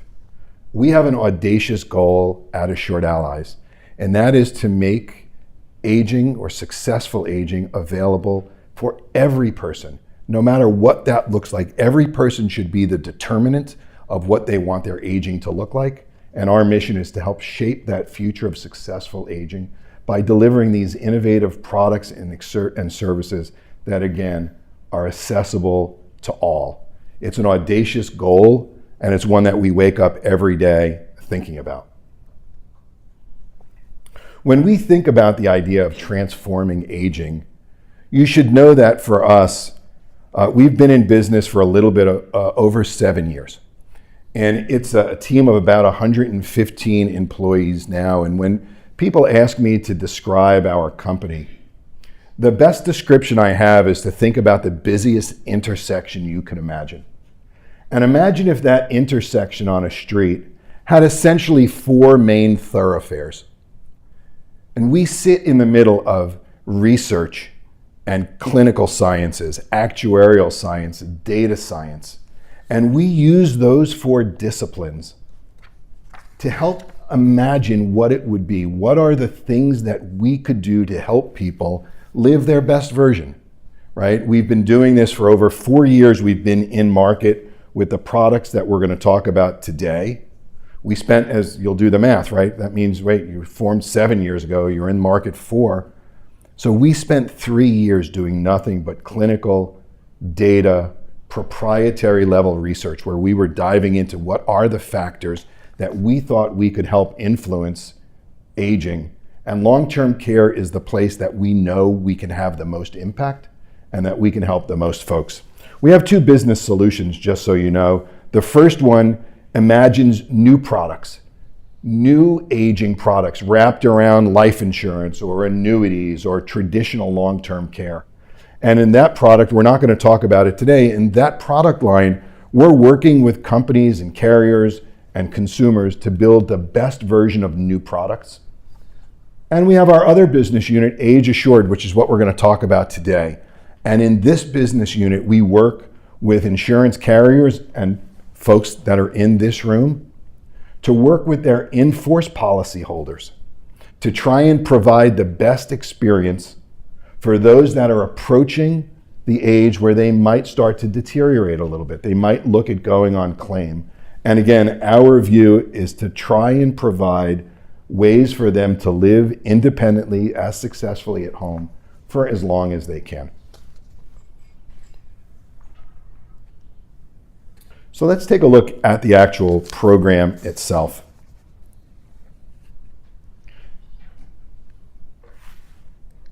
There we go.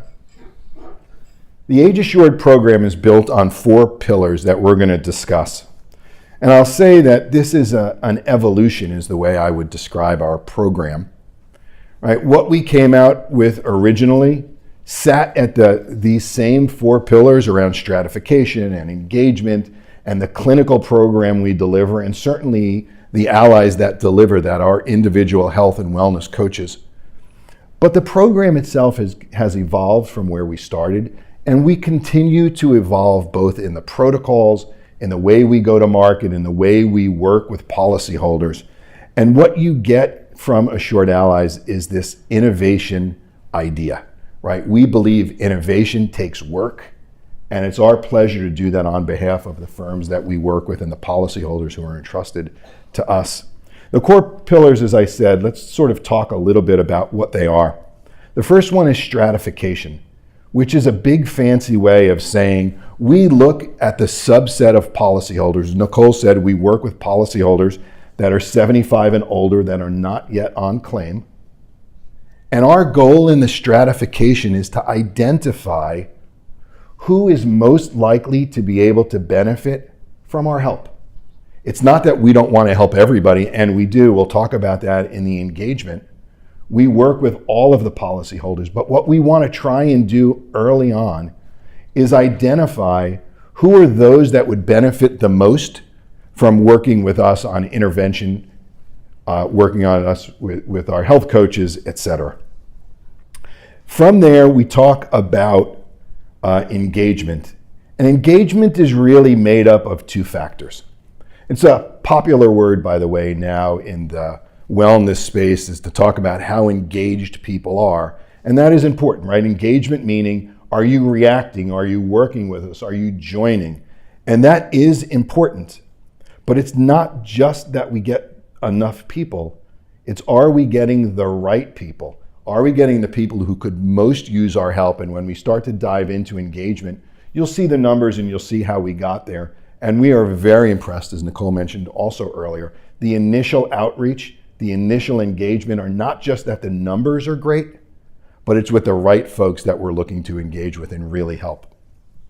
Next, we talk about our approach to the delivery of the program, right? We can stratify the risk, we can identify all the people, but then we have a program that we have to deliver.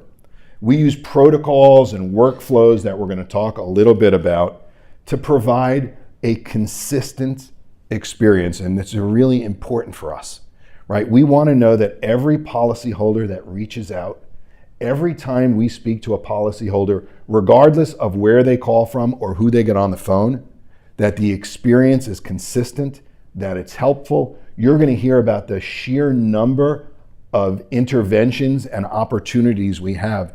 It spans well over 150 different types of things we can do.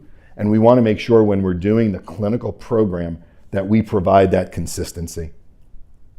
And perhaps the most important pillar amongst all of them is the allies themselves.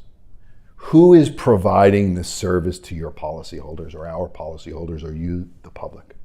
Right? We want to make sure that our allies that run this program are able to influence, are able to bring the right amount of change, are able to do motivational interviewing, draw out from the policyholder that, what matters to them, and then be able to lean back into the program and develop customized solutions. And we're going to talk a little bit about that today.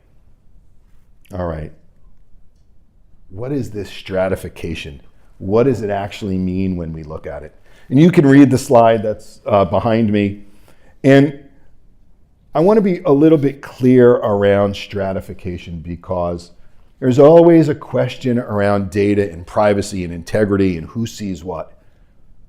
We use the data only to understand how we can help people. You can see what we're looking at. You can see the data. What we're really trying to identify when we look at policyholders and when we talk to them and when we're working with your leadership team is who is at the most at risk, who is the closest to claim, who has the most opportunity for us to help them. And we break those policyholders that work with us really into two separate groups. You can see the top group, which are the high risk policyholders. We call those rising risk policyholders. Those are the folks that when we work with them, we believe we can make the largest impact because it's the most emergent, the most imminent need. And then we have what we call the lower risk folks, right? The lower risk folks likely will age themselves into the higher risk. But for now, we want to speak to them. Everybody gets, as you can see, a base level. All policyholders receive baseline information when we look at the collateral you're going to see. And we work with anyone and everyone who is in that demographic. I want to be super clear, right? Our team is here to help everybody. But when we think of the places we want to spend our time, when we think of the folks who can need us most, again, in terms of this aging successfully, we put a little bit of extra work into those rising risk profiles.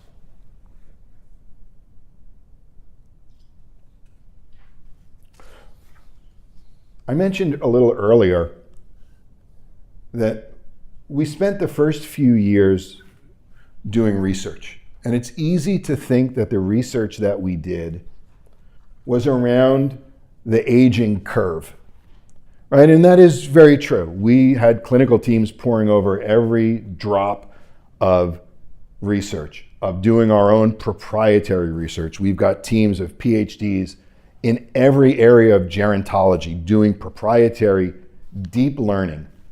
But that same level of research extended to building content in the right way. We understand that when we build collateral, when we build material, when we partner with firms like Harvard Health to generate material and write material, that it has to be presented in the right way. It has to be formatted in the right way. It has to be built in a way that is engaging, easy to understand, not condescending in speech, but instead welcoming. And that material also continues to develop just like the program itself. You can see as an example some of the collateral pieces that are in front of us. And the one that I would just point to look at is maybe the getting dressed one, right? It's interesting. It seems like a simple thing, get dressed.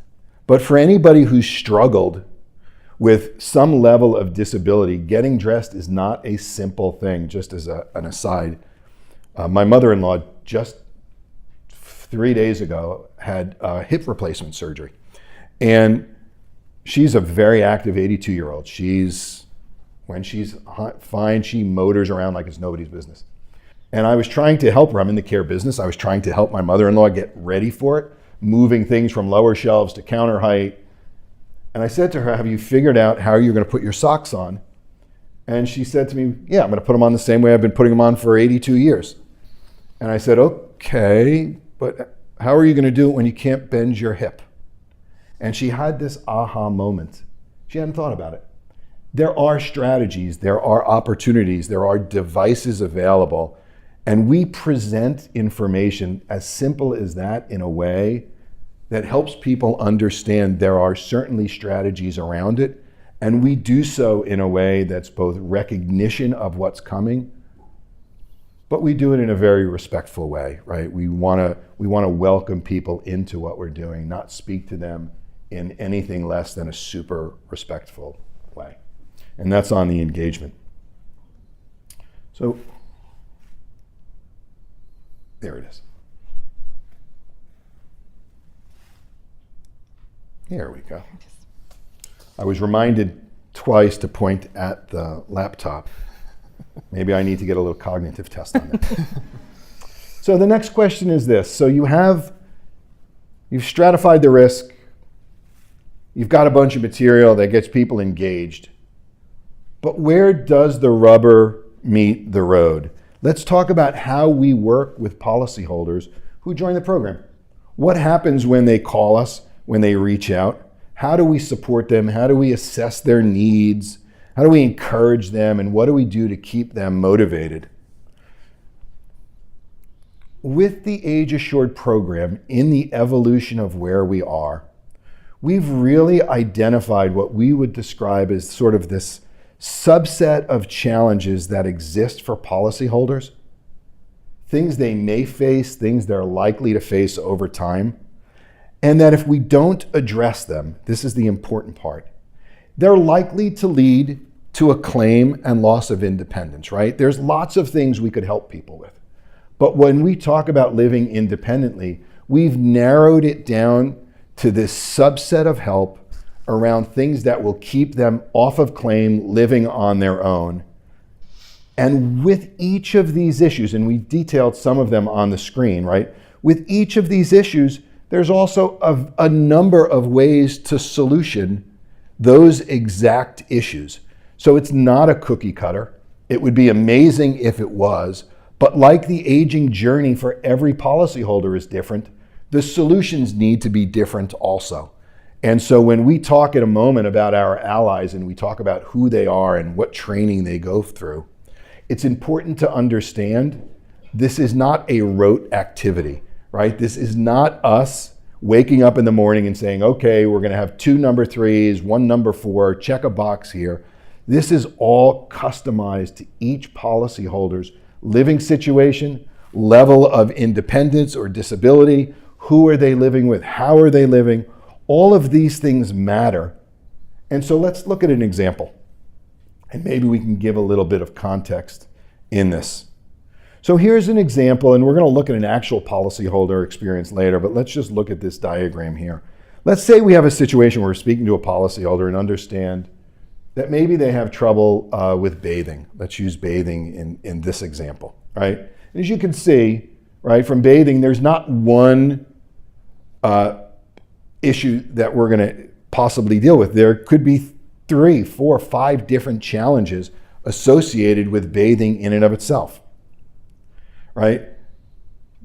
Maybe they're afraid of slipping on the floor.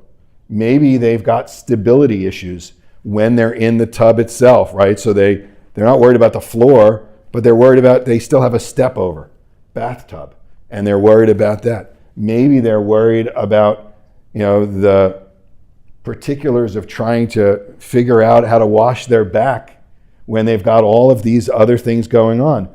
All of these are real live scenarios, right? These are things we face on a daily basis. And if we had one of our allies here, they could probably give you 15 or 20 other things we hear. The goal for us is to identify what is the issue that's the driver of this. What are some of what we would call the sub-issues? And then how do we solution? And again, there's over 150 different vetted and curated interventions that we handle. And when I say vetted and curated, we've identified 150 different ways through some collateral material where we send that material out. Some of it, as you'd imagine, is we send material out. We then have our allies, our coaches, walk through, provide the policyholder, the member, with more conversation around what's there. Let's talk about how this really lives in your situation. And some of it, as you're going to find out and see later, is us sending out to do minor home modifications.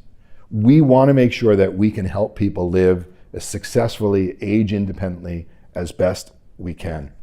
As Nicole said, all of this comes, by the way, at zero cost to any policyholder that engages with us. The services that we provide, there is no charge to any policyholder at all.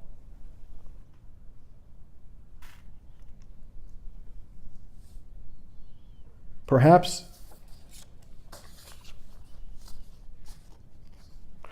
the most important part of what we do, though, is really centered around interactions, right?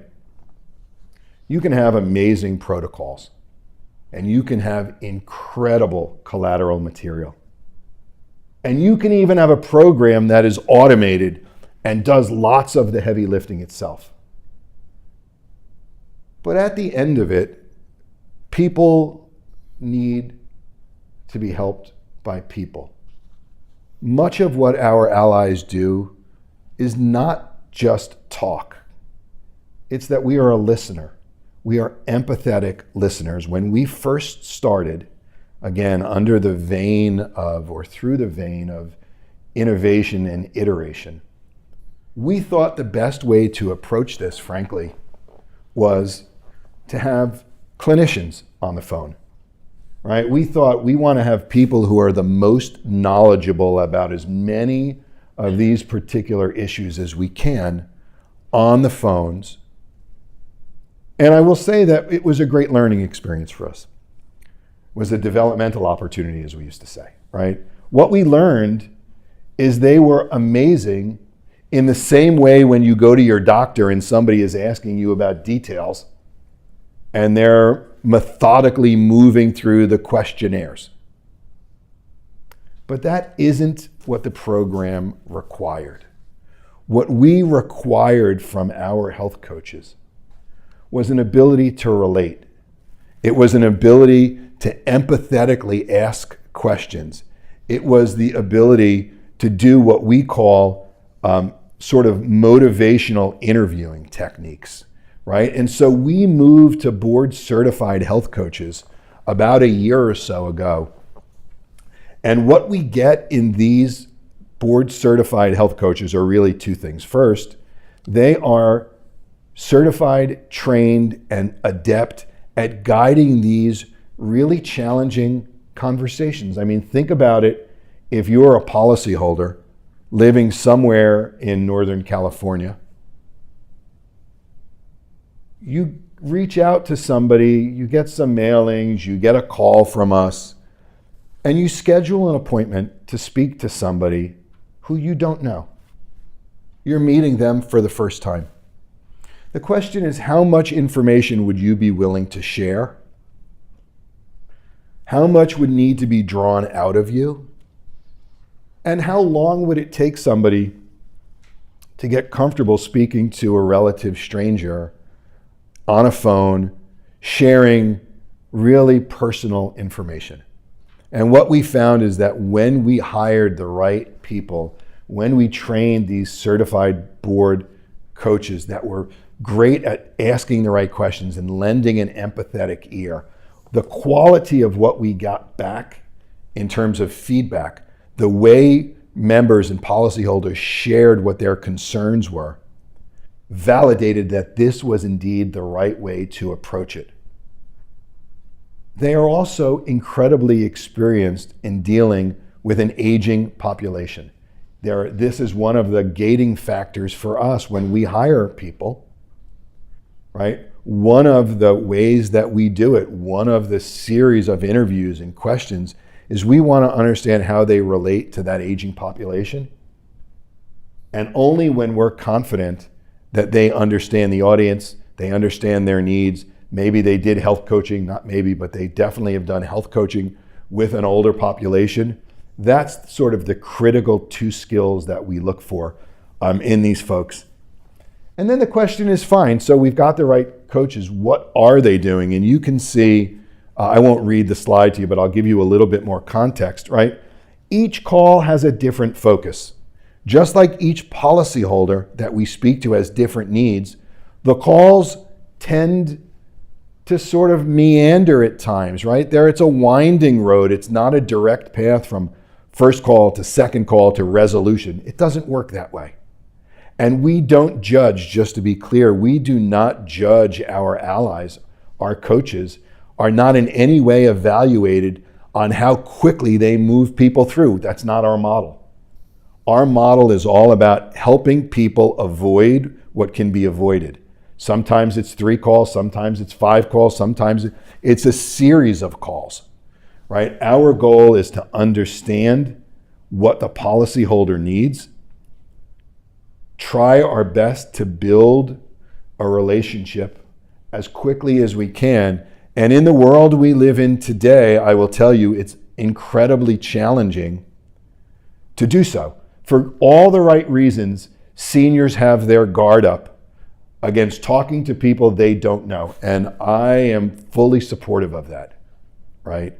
I have aging parents. I mentioned my mother-in-law. They get crazy calls and crazy scams, and they should have their guard up. But it does make it a little bit more difficult for us, which is why hiring the right allies to make those calls, to approach them the right way with the right level of intervention. Fortunately, inside of this CalPERS program, you guys do an amazing job of knowing what's out there, participating in the program. We've had a much better result in early outreach because of the work that you guys have all done, and it's really showing. But once we start to engage them, right, we get them familiar with the program, we evolve in our relationship. As their needs evolve, our ability to provide greater interventions also evolves with them. And we take them as far along as they would like to. It is a voluntary program, as we said. We have some members who want to call very often, not in the CalPERS group, but we do have somebody who I would describe as a super user who likes to speak with their allies potentially on a weekly basis, right? And if that's what they need, we don't always have interventions to provide for them, but we are here to do many things, and sometimes one of them is just to be a great sounding board. By the way, we stay in touch with them through a variety of mediums, just so you know. Some it's phone call, we do email, we do texts, we have all sorts of campaigns, both around engagement and trying to keep people interested and bring new folks in, and in terms of meeting the policyholder in the exact place that they want to be met. Some prefer texting, some prefer conversations. For us, it's all around how do we meet them where they want to be met and deliver to them a successful aging program. So let's spend a few minutes talking about the program highlights, if we could. And again, Nicole touched on a little bit of this, but let's sort of dive a little bit deeper into this. So we launched the program in May of 2024 with an email campaign to 47,000 eligible policyholders. That was the universe that we operated when we talked about reaching out to everybody. This group of 47,000, we reached out, and we are happy to say we had the absolute highest engagement rate at launch that we've had in any of our other programs.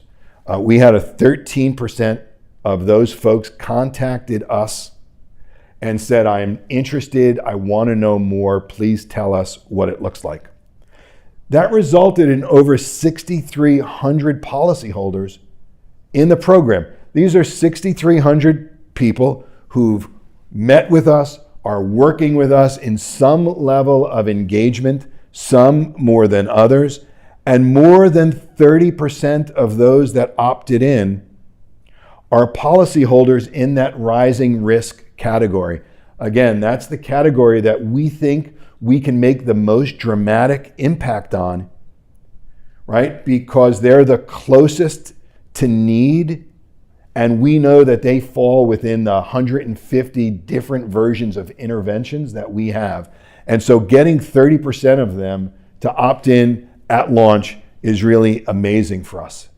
And you can see that we've had over 9,800 conversations. These are 98 separate conversations with over 3,700 of your policyholders, folks here in the vast universe.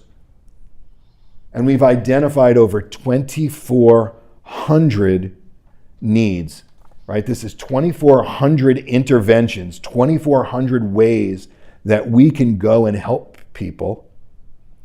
And it's resulted in over 16,000 interventions. I actually had to look at it twice. I have the screen in front of me. I was like, yeah, 16,000 interventions provided.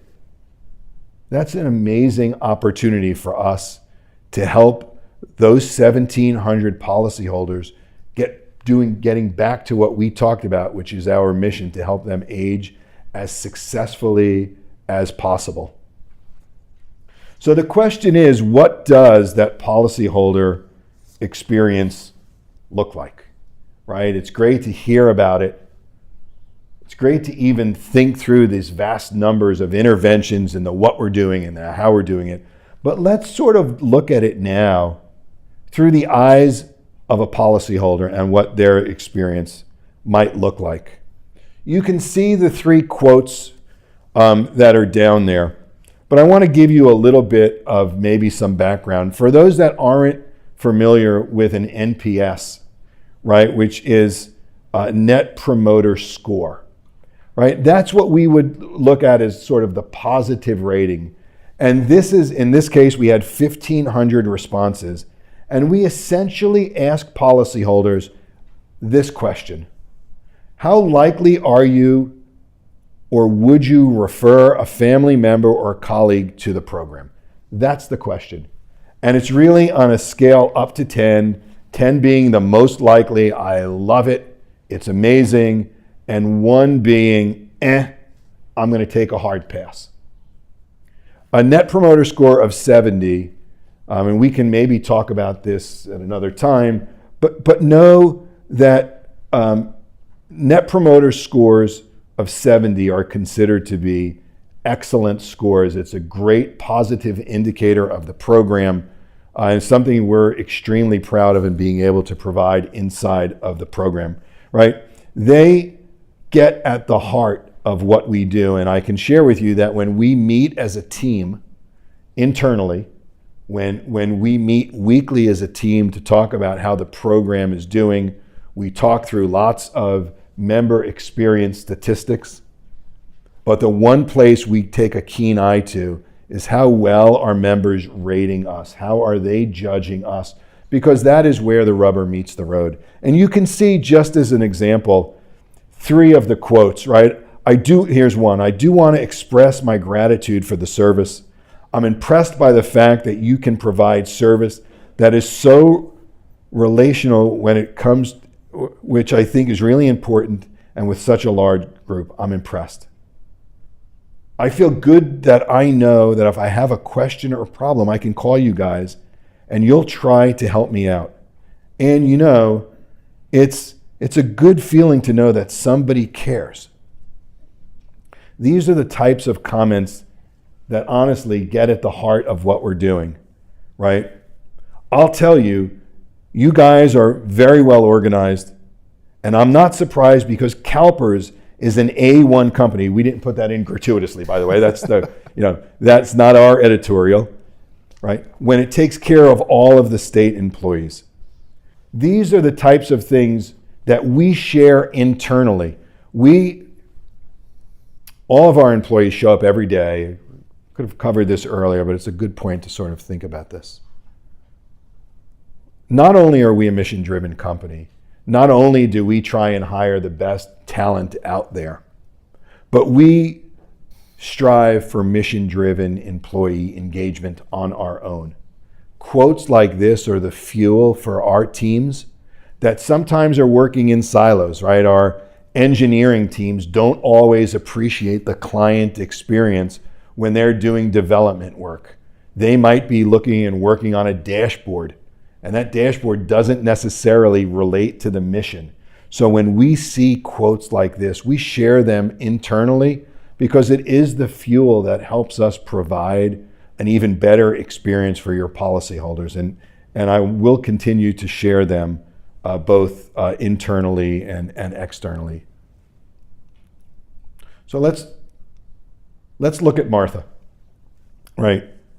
Martha is an over 85-year-old CalPERS policyholder. We did change Martha's name to protect the innocent. And she's at home, right? And you can see that she sort of was stratified into a rising high risk. And she was on the verge of, in our mind, of probably filing a claim or needing help and potentially losing her independence in the next 6 to 18 months. She joined a program where over time we were able to conduct 7 calls with her. That's just through November, right? And we were able to build a relationship with her and to find through this guided interview process several areas where we were able to assist her in the quality of her life, right? This is about the quality of how somebody lives, and we were able to find ways for her to stay safer at home, to work with us. And while we follow the process, it's the same for all participants, by the way. We uncovered that there were 3 specific needs that we explored with her, right? And we wanted to make sure we could make her life a little bit different, that we could improve upon it. And you can see, right, there were 3 places where we thought she needed help. One was this safer shower experience, right? We thought that it was important to be able to let her get in and out of the shower, that type of activity for her, we know, and for those that don't necessarily study it, is the predominant injury in people who are rising risks occur in the bathrooms, slip and falls, and the outcomes are usually not great. Let's leave it at that for now. And our goal in Martha's case was to really try and help her be as safe as she could. It took 2 minor interventions, right? We sent her and helped her with a bath mat, believe it or not, and we installed grab bars in her shower. We helped her feel safe when she held on, when she stepped in, and that little bit gave her the confidence to be able to shower successfully and feel good. We then, in talking to her, realized that she could use a medication organizer as well, right? We know that certainly, and this might apply to some folks in the room, I might raise my hand if I were asked. You know, the older you get, the more pills you've got to take. They've got different regimens. It really can get confusing easily in how you do it. And so in talking to Martha, we recognized that giving her a medication organizer and some educational material, some collateral, that sort of gave her tips on how to take them the right way, where to store them, how to keep current, and remind herself, right, that, oh, it's my afternoon pills are now, I've got to take one at 3 and I've got to take another one at 4 and a different one at 5. There are strategies behind that. Doctors are not always the best at telling you how to do it. They'll tell you to do it. The goal of our allies is to provide members with that, and it was something that Martha really was able to take advantage of. And finally, there was a question around transportation services. Now, I will tell you as an aside, Martha is no different than certainly many aging adults, that depending on where you live, transportation is the lifeblood of being in community, right? It's if you live in a place that doesn't have a mass transit system, if you live in a place that you don't have your own support folks, transportation is really important from both a social and a medical need. In Martha's case, we were able to help line her up with transportation opportunities, sort of options for her. I don't want to say that we helped her hold on to her driver's license longer. We didn't send out somebody to take the wheel and help her along. No, that's not what we do. Instead, what we did is we help them figure out what are the alternatives where they live. How can we help them arrange, in some case, transportation if that's necessary, but more importantly, how can we empower them, given the technology that's out there today, given the innovation around it? You know, many of us take sort of for granted the Uber and Lyft and all of the other services. But that requires a smartphone. It requires dexterity. It requires perhaps things that are beyond some of our aging folks. And our allies are keenly aware of what we can do, what are the strategies to be able to help. By the way, just because we're also asked, this wasn't for Martha, but just in a general sense, we're often asked what are the top areas that policyholders look for services. The number one thing, and if I was in my snarky mood, I might give a little comment on this. Housekeeping needs are generally what are one of the top priorities. Now, housekeeping needs might be a priority for many people, but they happen to, for sure, in this group, be a priority. Mitigating fall risks is another top one. We saw the example in Martha. That is for sure one of them. Another example, by the way, that we look at is many people are living in homes for 25, 30, 35, 40 years and are living in two-story living. And we know that for those that use an assisted walking device, whether it's a cane or some other device, whatever they happen to be, maybe it's a walker, maybe it's a lightweight walker, many don't have two of them, right? They have one. And so the question is, what do they do when they go upstairs or when they go downstairs? Are they dragging this up? Do they have another one downstairs?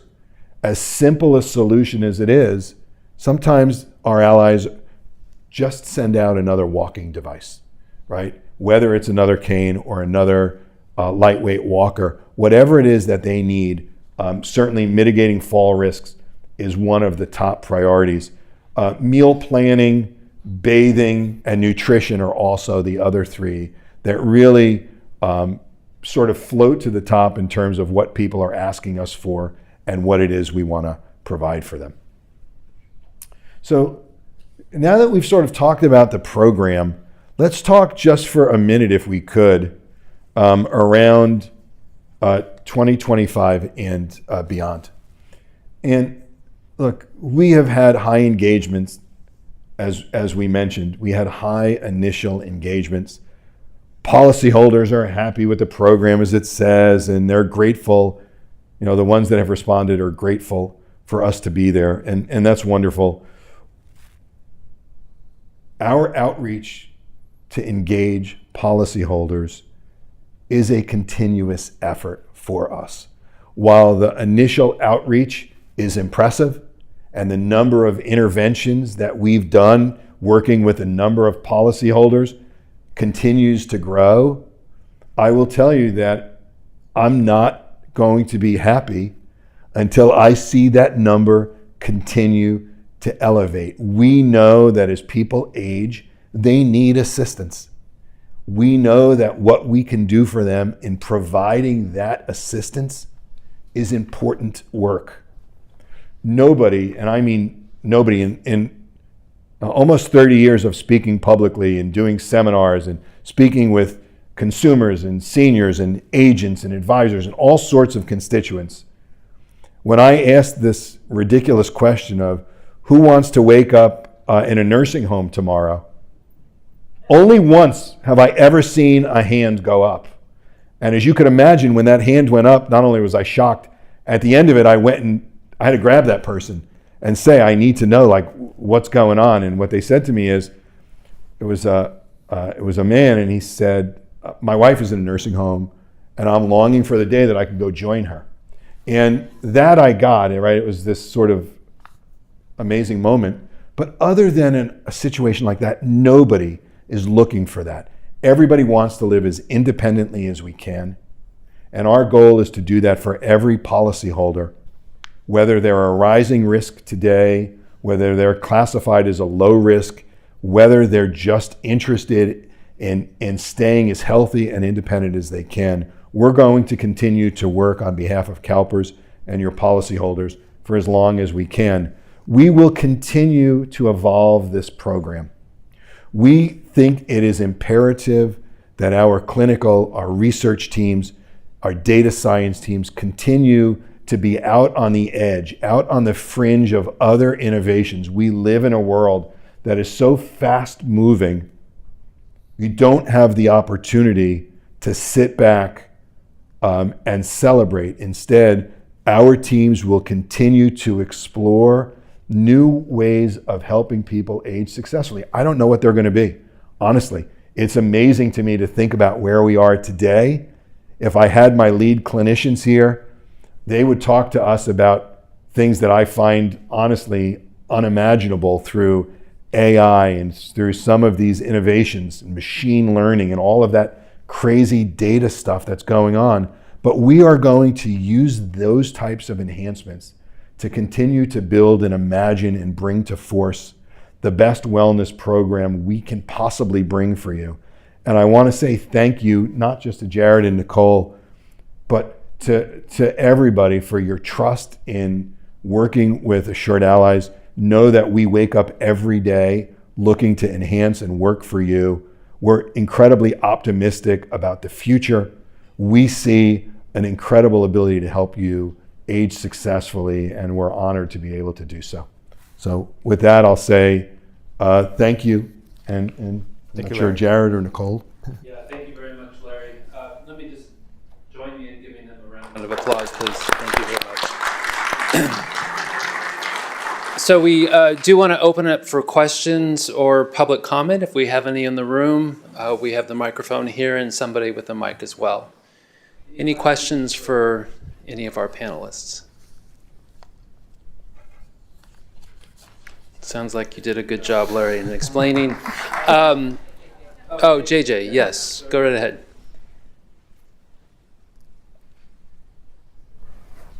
It wouldn't. Is it on? It wouldn't be a PERS event if I didn't ask a question. I know this program is relatively new. I also know it's being paid for by long-term care. Has it proven to be cost-effective? Do we think that it's actually saved the program more money than it's cost? Yeah. And we may not know yet. Yeah, no, thank you for the question. We don't know yet. It's too early. I mean, this program has only been up for 8 months, but that is something that we monitor very closely. We have a lot of different metrics in place. We get monthly reports from Larry and his team, and we have frequent discussions about this. And we will be doing annual reviews on this as well, because that's ultimately what we're looking for, right? We want to see that this is effective, that not only is this something that our policyholders appreciate, but there's actually some savings that can come out of this. Mark? Question about the origins, the beginning stages of this at CalPERS, and some numbers, some interesting numbers I saw up there. You said that over 47,000 CalPERS eligible policyholders joined. What made them eligible? What went into that number, that 47,000 number? Let's talk about the targeting. Yeah, do you want to?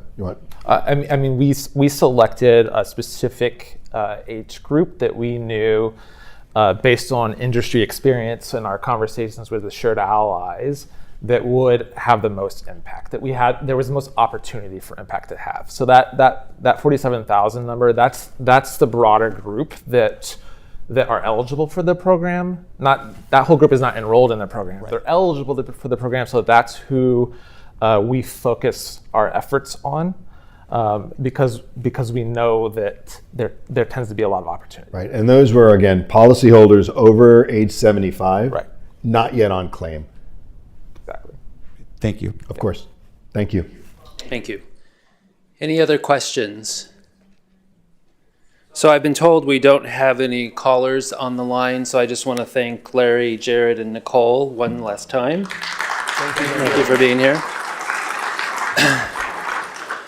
All right, we have one final session of the day, and a very important one, and the topic is working after retirement. So this is a topic we get a lot of questions, a lot of calls to our contact center.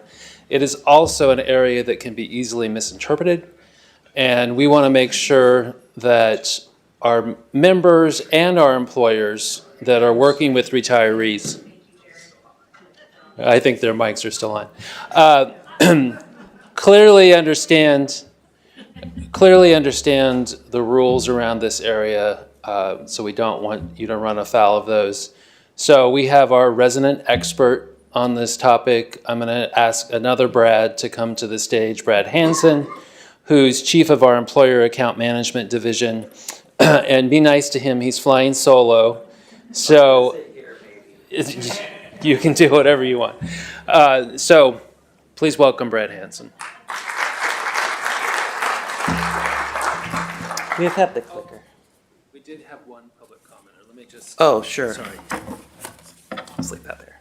I was just told we did get one caller. Ms. Foer? Yes, Mr. Pacheco, we have Lauren Vetter. Go ahead, Lauren.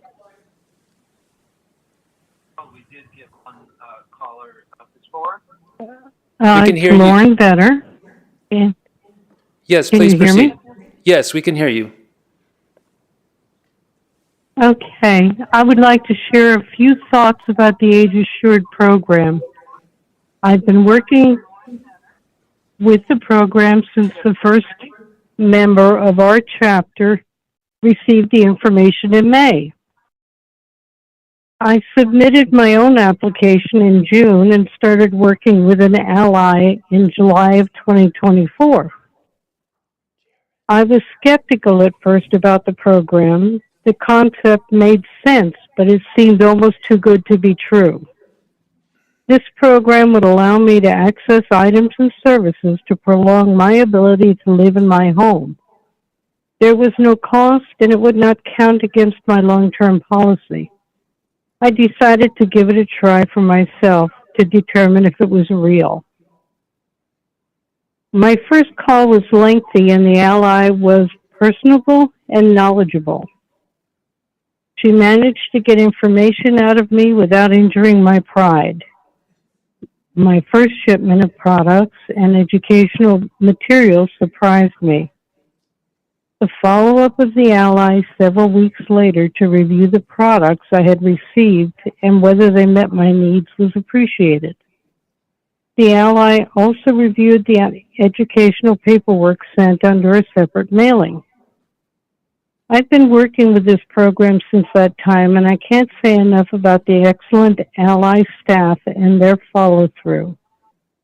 I have shared the information with other chapter members who are still in or part of the long-term care program.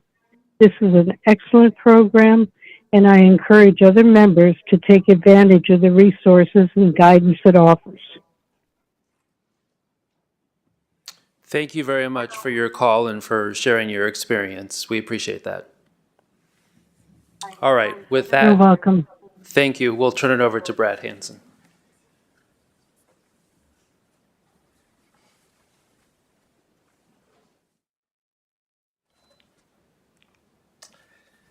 Greetings. How's everyone doing this afternoon? Great to hear. So for those who don't know me, my name's Brad Hansen. I'm the division chief over our employer account management division here at CalPERS.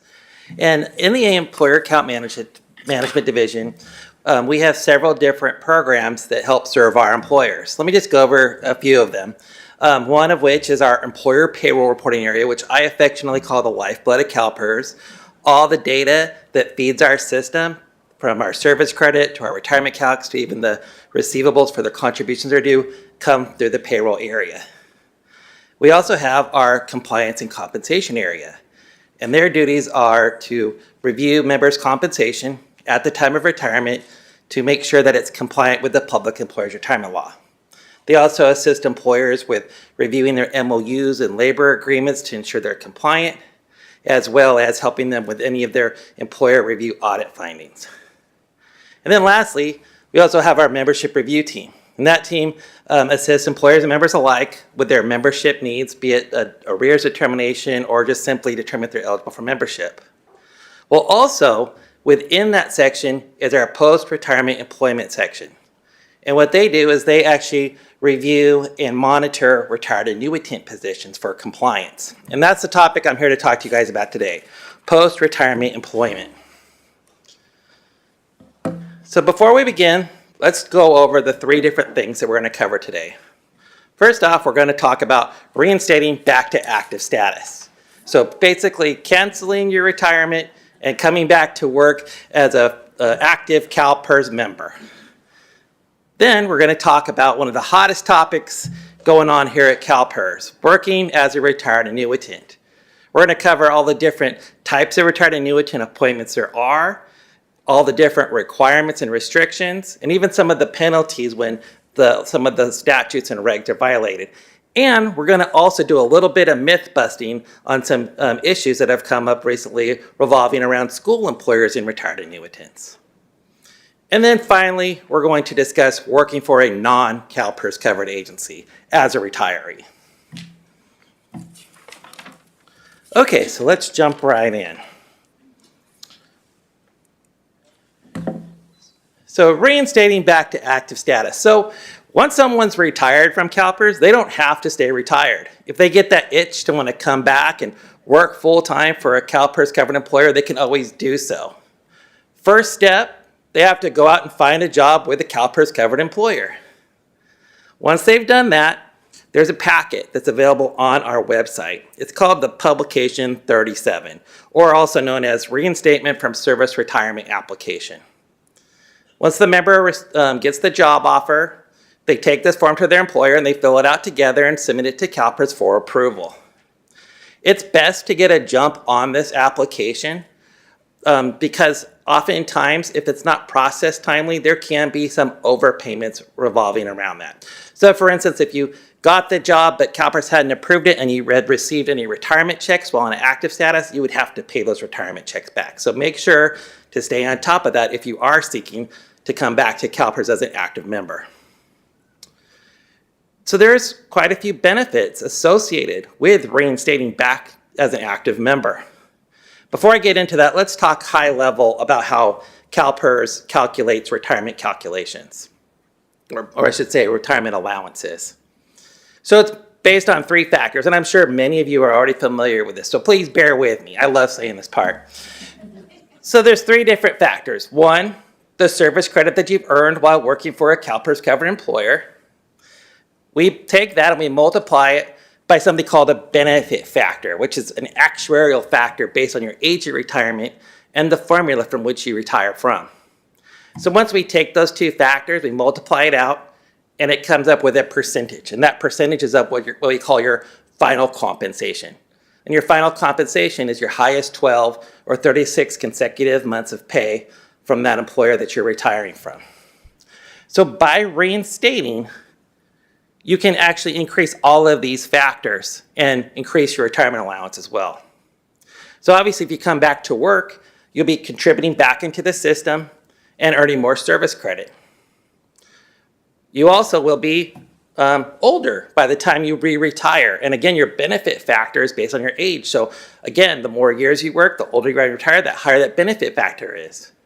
And then last, if the pay that you're earning under the new position which you reinstated from is higher and you reinstate for a minimum of 1 year, that higher final compensation can be used for not only the new time that you just earned, but the previous time that you'd earned when you retired previously. I think that's a record for saying previous in one sentence, but I think that makes sense. So as you can see, it can be really advantageous to reinstate back as an active member. Now, there are some items that you do need to take into consideration before you reinstate. If you're going back to the same employer from which you retired from, and it's the same type of position, say a miscellaneous position, then your formula is probably going to be the same. So the benefit factors, all of that will be calculated the same. However, say that you retired from the state, and then you reinstated back to, say, a public agency, and that public agency has a different contract with CalPERS. Well, that new formula may not be the same as which you retired from. And in those cases, that new service credit will be calculated under that new formula. Now, you're still going to see an increase in your benefit. It just might not be the same factors that we used from your previous formula. Additionally, take into consideration your health benefits. So when you're active, you're under what we call active health, and the employer has a contract that says how much you're going to contribute towards your health premium. Some employers contract for differing amounts towards their retiree health. It could be less, it could be more. So by reinstating, you will go from retired health back to active health, and thus the amount that your employer pays towards your health premium may vary. There are even situations where you may be reinstating to an agency that doesn't have a CalPERS health contract. And in cases like that, while serving as an active member, you won't be eligible for your CalPERS health benefits. You'll have to enroll into their plan. However, in certain situations, in many situations, when you do re-retire, your health can be reinstated back to the eligibility that you originally based it on the employer that you have retired from. I strongly consider, or you should strongly consider before you're reinstating, you have questions about your health benefits, to go to the CalPERS regional office or give us a call at the contact center.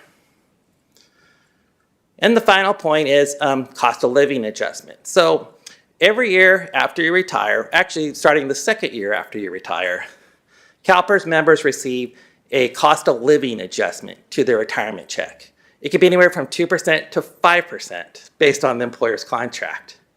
So every year you get 2%, say it's 2%, you get 2% compounded every year. Well, once you reinstate, you lose those cost of living adjustments. When you do choose to re-retire, the COLAs will pick back up, not at the rate at which you left, but it will start back over. So those are all things to take into consideration when you reinstate. So you can say it can be really beneficial, but there are things to definitely take into consideration before you retire. And I can't stress this enough. If you are considering reinstating, I strongly recommend you get an appointment with a retirement counselor at one of the regional offices across the state. They're well versed on most CalPERS related statutes and regs, including reinstating. And also, our CalPERS website has a lot of valuable information revolving around reinstating, including that Pub 37 that I mentioned earlier. Okay, so let's get into everybody's favorite topic, working as a retired annuitant. So I'm sure many of you know what a retired annuitant position is by now. In case you're not aware, a retired annuitant appointment offers CalPERS retirees the chance to temporarily return to public service while continuing to receive their retirement benefit. So essentially, they're not reinstating like I just mentioned. They're still collecting their retirement warrant. Oh. They're collecting their retirement warrant. However, they're also able to be paid while working in this retired annuitant position. So there's actually two different types of appointments while working as a retired annuitant. There's what we call interim appointments, and then we also have something called temporary extra help. So let's first start with interim appointments. Interim appointments are only available to CalPERS contracting public agencies. So state employers and school employers do not have these type of appointments available to them.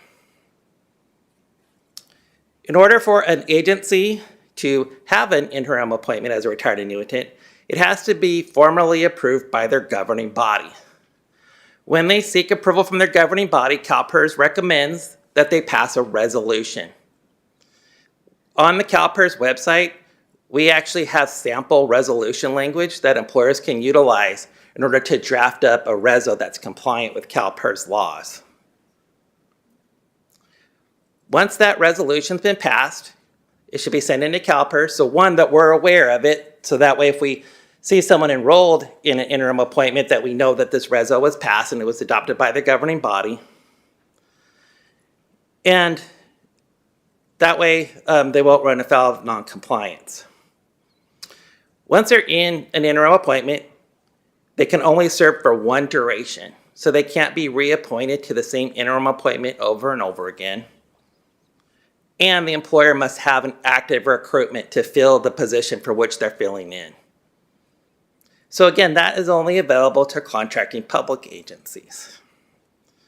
So now let's talk about the temporary extra help. And this is the most common type of retired annuitant position that we see here at CalPERS. And it's available to every employer at CalPERS, state, public agencies, and schools. So an extra help, temporary extra help position should be used either one, during an emergency to prevent stoppage of business, or you have a retiree that has specialized skills needed to perform work of a limited duration. So some examples of when you can hire a person in a temporary limited term or temporary retired annuitant position is if you have a special project, or if you have a backlog, or you need them to help supplement the work of your full-time staff. Or in cases of schools, you can utilize them in the substitute roles in positions such as like a bus driver, cafeteria food workers, yard duties, positions of that nature. So this is the part where I wanted to do a little myth busting. So there was dark words on the wind that CalPERS had said that schools can no longer hire retired annuitants. And that is actually not the case. There was a memo sent out in April of last year from a non-CalPERS entity that kind of muddied the waters and suggested perhaps that schools couldn't hire retired annuitants. There was also a school advisory committee where we talked about the interim appointments not being applied to schools. And that also, I believe, may have muddied the waters as well. So I want to blow the lid off of that rumor. That is absolutely 100% not the case. Schools can hire retired annuitants in those positions that I mentioned earlier. The only thing that you need to take into consideration when you hire them is it's temporary extra help. It should not be a permanent solution for a business need, and should be of limited duration. You shouldn't see, and this goes for all CalPERS employers, you should not see a retired annuitant position be appointed to a position over and over again, year after year after year. It should just be for a finite duration for the amount of time that you need them to fulfill those roles of specialized skills or the project that they're working on. So CalPERS does monitor for compliance. We don't automatically go in and find an issue and issue a determination that it's non-compliant. We want to work with schools and all employers to ensure that it's compliant. We may ask you for the recruitment documents or the nature of the position or what the duration is, but we do want to work with you. We don't want to just instantly issue a determination where the person has to separate. So again, I can't make it more clear that school employers can indeed hire retired annuitants. One other thing I want to mention, we did send out a circular letter in December of last year, about a month ago now, where we tried to clarify that, that again, schools can hire retired annuitants in these temporary extra help positions. However, it was very complex to understand, and we've received a lot of feedback from our employers and stakeholders with concerns about the language. So we're going to make every effort to clarify this information. We may revisit that circular letter. At the next February School Advisory Committee, we're going to have a presentation that clears up this subject revolving around temporary extra help positions. And we're happy to get on the phone or attend any type of education session that one of our stakeholders requests us to attend. And that is not only available to just schools, but for public agencies and state as well. Okay, so those are the two types of positions that employers can utilize to hire as retired annuitants. Now let's talk about some of the restrictions. So when you hire a retired annuitant, the pay that they earn must be equivalent to a similar position which the employer already has on their publicly available pay schedule. So every employer that's part of CalPERS per the statute and regs needs to have something called a publicly available pay schedule. There's 10 different criteria that those pay schedules have to meet to be compliant. 2 of which is you have to list every position that's part of that employer, and then 2, you have to list their different pay rates and pay ranges. So let's go back to the bus driver example. So if you hired a bus driver as a retired annuitant, then their pay should be the equivalent of a full-time bus driver that's an active member. The next rule, I think everybody knows that I'm guilty of. When I first started here at CalPERS, I thought this was the only rule about retired annuitants. Everybody knows the 960 rule, right? Retired annuitants can only work 960 hours in a fiscal year. And that's a combination of all retired annuitant appointments that a member may have. Some retirees actually serve in multiple retired annuitant roles. So it's a combination of all of those roles that we look at to see if they're going to exceed the 960. CalPERS has built warnings into our system to help notify members and employers when they're about to exceed that 960. So at 600 hours and then again at 700 hours, we'll send a letter out to both the member and employer letting them know they're rapidly approaching that 960-hour threshold. While working as a retired annuitant, a member does not earn any service credit. It doesn't increase their final compensation. They're simply earning additional pay. That additional pay cannot include any type of special compensation items. So some employers actually have items they report to us above their pay rate. Things such as longevity pays or education incentives, bonuses, things of that nature. So if you're working as a retired annuitant, you can no longer earn those type of special compensations. Additionally, retired annuitants can't earn any other benefits as well. So as a retired annuitant, you can't be enrolled on an active health plan, you can't be enrolled on a dental plan, and you can't earn any sick leave or vacation or any type of leave at all. Essentially, all you can earn is that pay, the earnings off of the pay rate from the position you're working in. Also, and this normally goes for members who are under a disability retirement, but it applies to all. You cannot earn any unemployment insurance during or previous 12 months prior to working as a retired annuitant. So as you can see, there's quite a bit of restrictions to take into consider when you're working as a retired annuitant.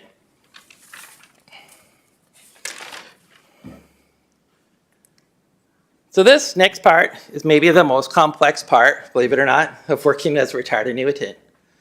And it has to do with separations. So every CalPERS retiree has to wait 180 days before they return to work as a retired annuitant. And that goes for everybody. However, the IRS has a statute, and it's also included in the PERL, the Public Employees Retirement Law, that states that members also have to have something called a bona fide separation. And the bona fide separation is based on what the member's normal retirement age is. So what's a normal retirement age? It's the age of which a person would normally retire under the formula, the benefit formula that they're working for. Let me use myself as an example. So I'm a classic 2% at 55 member. My normal retirement age is right there in the name of my formula. It's 55, 2 at 55. So 55 is my normal retirement age. So if I retired, say, at age 50, I would not be normal retirement age, and I'd be subject to this bona fide separation. One other thing to mention when it comes to normal retirement age, if a member has multiple formulas that they're under at CalPERS, we look at all of those formulas, and the greater of the ages of those formulas is what we use for normal retirement age. So what do I mean by that? So let's say in this case, I'm a safety member. I'm 3% at 50. So you would think your normal retirement age is 50. And if that was my only employer, you'd be correct. But let's say that I'd also worked as a miscellaneous member at 2 at 55. Well, because I have those two formulas and 55 is greater than 50, my normal retirement age would actually be 55. So again, if you retired and you're not of normal retirement age, you're subject to this bona fide SEP. First, the bona fide separation as 60 days. Now, keep in mind that's per the IRS. CalPERS law, and this is what we apply, is always 180 days, regardless of your normal retirement age. Also, there could be no prearranged agreement to return back to work before you retire. So if I'm looking to retire next month and I go to my boss and say I want to come back as a normal retired annuitant and she agrees to that, that's breaking the bona fide separation. And that goes both verbally and in writing. There is one exception to the 60-day rule, and that's if there's an emergency declared under Government Code 8558, which is normally declared by the governor.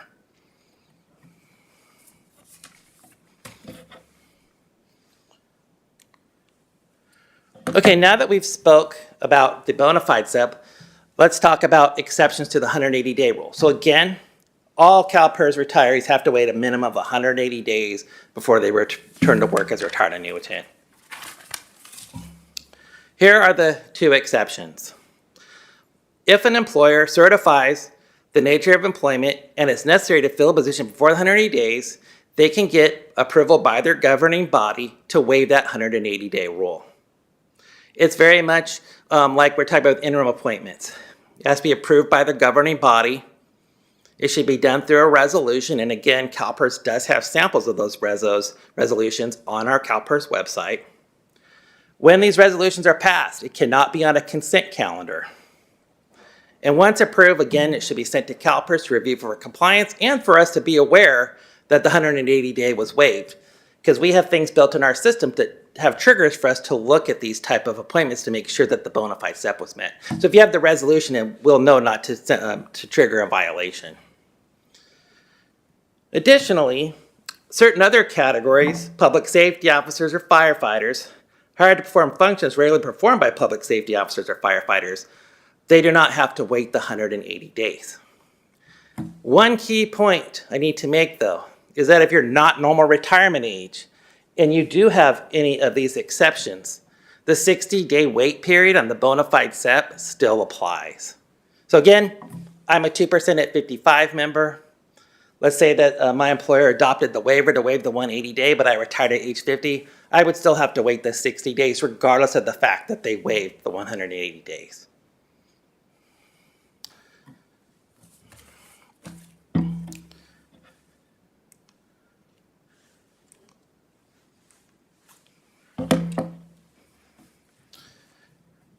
Okay, so another option, as we're working as retired annuitant, is if you're under a disability retirement.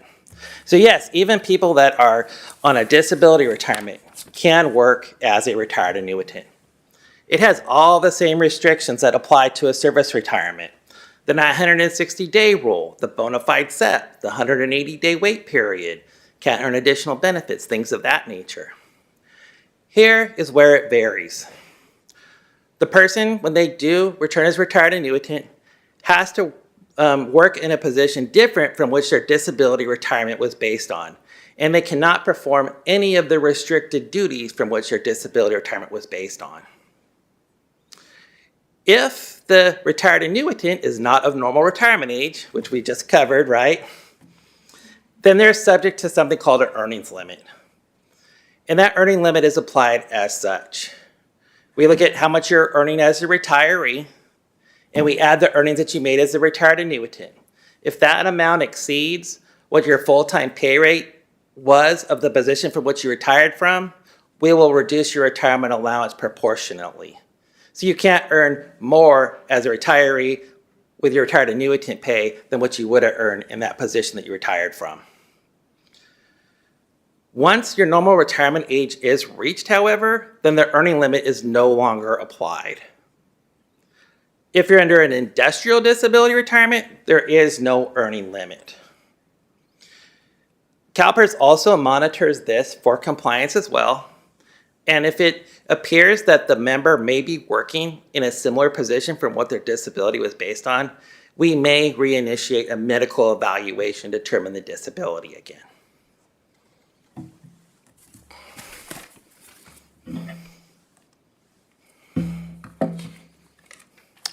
Disability retirees also have one other option if they would choose to work after retirement. and that's to come back as what we call a permanent employee. Now, I don't want to confuse the matter. This isn't the same as reinstating back to active status. These type of permanent employment means you can come back and not be subject to the 960-hour limit, but you won't earn any service credit. You won't increase your retirement allowance whatsoever. So let's say you want to get a job and you're under disability retirement and it's in the private sector. First, you need to apply actually through CalPERS. There's a form on our website called Request to Work While Receiving Your Disability or Industrial Disability Retirement Benefit. I know it's quite a mouthful. In that packet, there's a couple different forms. One form the member and the employer will fill out together. It'll talk about the nature of the work and what they're going to be doing. And then there's a physical requirements form. And that form needs to be brought to a specialist so that the member can work with a specialist to determine if the current duty statement is not in conflict with the member's disability retirement. Once that application is completed, it needs to be turned into CalPERS, and it can take up to 3 months for approval. The retiree should not go back to work until they've reached or obtained an approval from CalPERS. Once it's been approved, they can go back to work for that agency. There are no hour limits unless the member has restrictions from their disability retirement. Much like under a disability retired annuitant, they cannot have the same classifications from the duty from which your disability was approved for. They're always subject to that earnings limit that we talked about earlier, and it doesn't matter if they're normal retirement age or not. The employer needs to report their earnings to CalPERS on an annual basis to ensure that they're not exceeding that limit. And if there's any changes to the member's appointment while they're working, if they get promoted, if they get extra duties, they need to reapply through CalPERS for approval again. So as you can see, working as a retired annuitant can be very complex.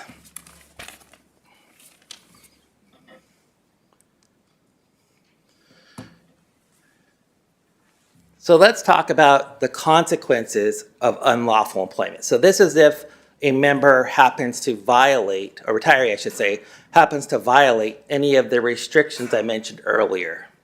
So if they exceed the 960-hour limit, they didn't have a true bona fide separation, they perhaps were working restricted duties that they weren't allowed to work under the disability retirement.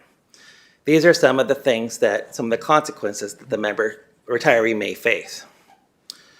So first off, they would be reinstated back to active status to either the point of their violation or perhaps even back to their original retirement date. When they're reinstated, all the retirement checks that they received will have to be paid back to CalPERS. So if I violated a year after my retirement date and I was reinstated back to my original retirement date, I'd have to pay back 1 year of retirement checks. Any cost of living adjustments that were paid to me would also have to be paid back. There could be potential impacts to your health benefits. As I mentioned earlier, if you're retired, you're under retired health. If you're active, you're under active health, and the amount of contributions towards your premium can vary. Also, once you're in violation, it's deemed that that time that you'd worked, you should have been an active member, and you would have to pay back all of the member contributions due for that appointment. So as you can see, if you are not compliant while working as a retired annuitant, it can be very costly. So it's best to avoid these situations and make sure that the appointment you're working is compliant with CalPERS law. Now, in the last few years, there was an amendment to the statute that allows for remedies in certain situations. That remedy, in most cases, would be that the member would pay back their retirement warrants for the time of the violation. We look at each case and determine when the remedy can be applied. Regardless of this remedy, I still highly urge you to learn as much about working after retirement before you go down the path to becoming a retired annuitant. It is something that employers definitely can utilize, and we understand that in cases that it is the best option for them to maintain their business needs.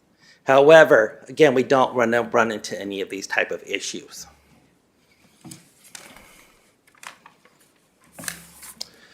I mentioned this a little bit earlier, but we created a tool on the CalPERS system to help both employers and members avoid any of these issues. So hopefully everybody here is familiar with CalPERS system. Members can enroll in the CalPERS as well. It's not just an employer tool. And if you aren't registered for a CalPERS account, I highly recommend that you do so. One, you can monitor what your normal retirement age is on the system. You can see how many hours you've worked as a retired annuitant, and it even lets you know when your 180-day wait period is up. But aside just from looking at working after retirement related topics, there's so many other things members can do. One, they can see how much contributions they've paid into the system. Two, they can see how much service credit they've earned. They could run estimates for their retirement. They can enroll in retirement classes. There's so much good information out there. Also earlier, in one of our earlier presentations, we talked about creating a CalPERS account so we can get your contact information, which is super crucial at CalPERS. So that way we can notify members of things that might impact their retirement. So please, if you haven't enrolled in one, go out and do it as soon as you can. Employers also have the CalPERS system, and they can actually view all the same things and more than what a member can review.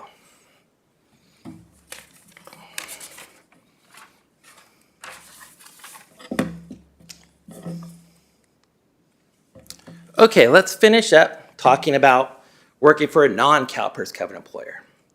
So if you're under a service retirement, there really is no restrictions. You can go work for the federal government. You can even work for a reciprocal agency. You can't establish reciprocity, but you can work for a reciprocal agency, and there's no limitation to your retirement allowance. You could work in the private sector. You could work out of state. You could pretty much work anywhere, and it won't impact your retirement allowance. Now, as a disability retiree, you have all those restrictions that I mentioned earlier. Just to kind of go over them really quick. One, you'll be subject to an earnings limit if you're a permanent employee. It does require CalPERS approval before you seek one of those jobs. And you will be subject to duty restrictions if your disability retirement was based on such. So, under a service retirement, no restrictions. Under disability retirement, we do have restrictions. Let's finish up the day talking about resources available to members and employers alike. On the CalPERS website, which I actually have listed here on the screen, calpers.ca.gov, we have our public agency and school reference guide. Also, want to mention the state reference guide is out there as well. I left that off by mistake. Those reference guides cover a wide array of different CalPERS statutes, regulations, policies, rules, including all the working after retirement laws I talked about today. There's a publication specific to retired annuitants called the Pub 33, a guide to CalPERS employment after retirement. I just mentioned the CalPERS system and all the enhancements we've done there. And then two of our most valuable resources. We have the CalPERS regional office, where members can set up either virtual or in-person appointments to talk to a retirement counselor who's well-versed on most things related to CalPERS, including working after retirement. And then we also have our CalPERS Contact Center. They are trained in all things related to CalPERS, and they can actually answer the majority of your questions. If they can't answer your questions, they can send something called a workflow to us. It's essentially an email to the program area where we can get back to you within 24 to 48 hours. For employers, my team, the post-retirement employment team, has a specific email box where employers can submit their questions or documents for us to review.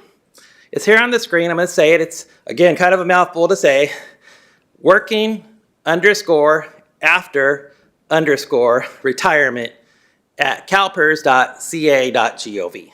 And we welcome all of your questions. In fact, we'd rather get ahead of a situation and review something before you go down the path of doing something that may not be compliant. So that does it for my presentation today. Thank you very much.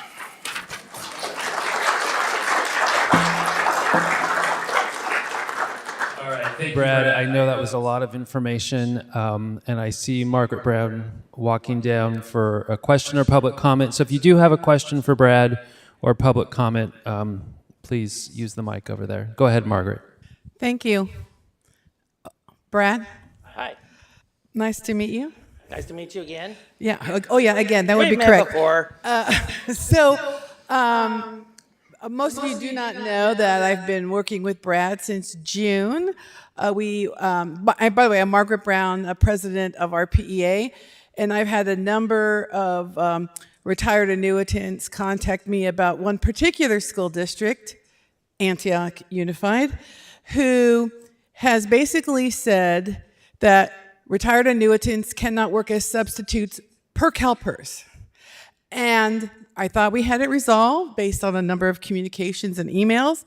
And then again, when the new circular letter came out, they reinforced it and said, no, they absolutely cannot work as retired annuitants. And the problem is this temporary extra help appointments, because in a school district where I came from, a temporary extra help appointment is not a substitute, right? Temporary extra help is you've got a new book adoption, so you need a library media tech to come in, or you're calculating retro pay and you need accountants and payroll clerks to come in.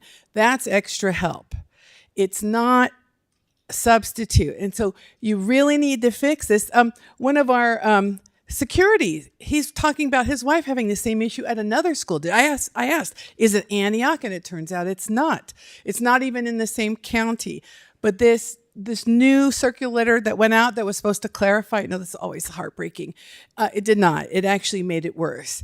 And so I would love to be involved in the conversation that you're going to have in February with your little school county consortium. I know regular people aren't normally invited. Not regular. I'm not regular, but I mean, non-school county people are not normally invited.